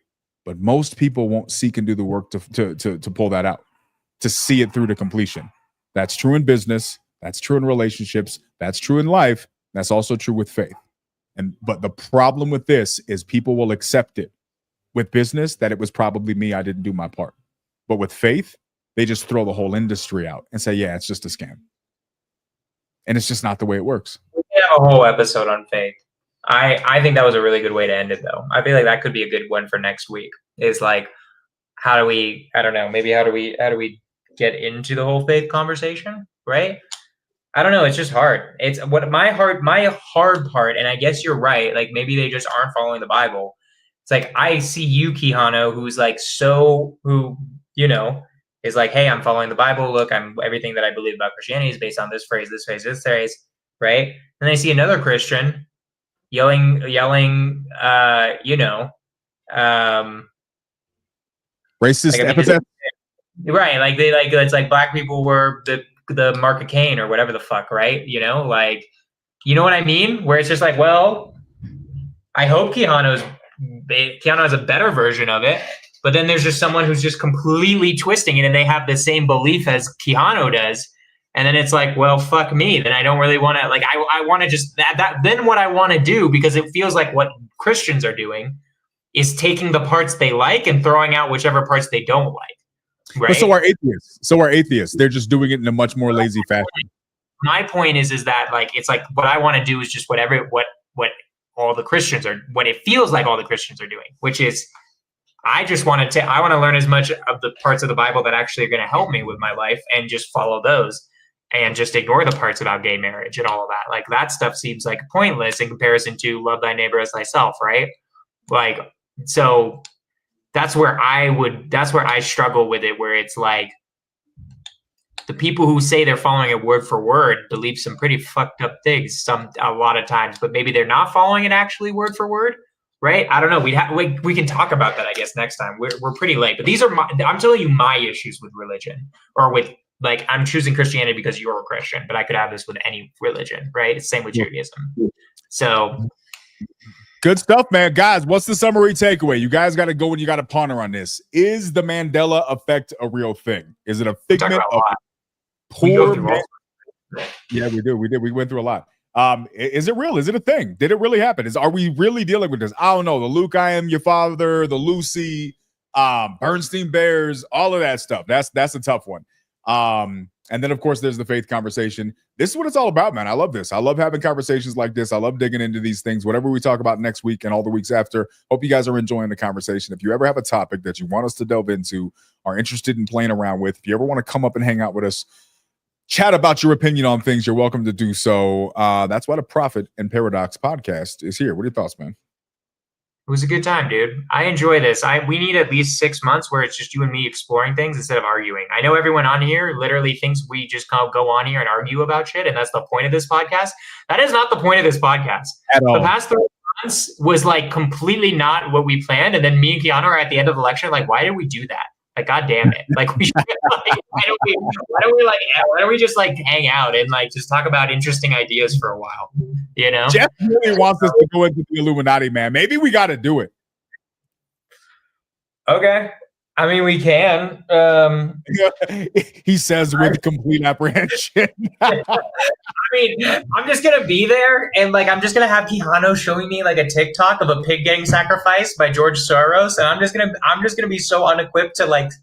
I'm just gonna be like, yeah, that's George Soros. Why did he sacrifice the pig, Jonah? George, yeah, exactly. And I'm gonna be like, I don't know. And it's like, it's because you're controlled. Your environment is controlled and you know nothing. And I'm like, all right, that is George Soros in a bikini sacrificing a pig. How to interpret that? I don't know. You know, like that just is what I'm seeing on the TikTok. And that's where I feel like that's going to end up, is like I feel like something like that's going to happen with the Illuminati, you know? So when we get that deep into the rabbit hole, we got to bring tinfoil hats, bro. I need Yvonne to make me a fire tinfoil hat. That would be pretty wild. I'd be into it, I guess. Okay, bet. Guys, Prophet and Paradox, episode whatever. We out here having good conversations. Love y'all. Appreciate y'all. Have a good week. See y'all next time. Follow us. We got to help everybody make money if you're in real estate. So if you guys aren't connected to what we're about to do, you're crazy. Love y'all. Have a good one. See y'all next week. Peace.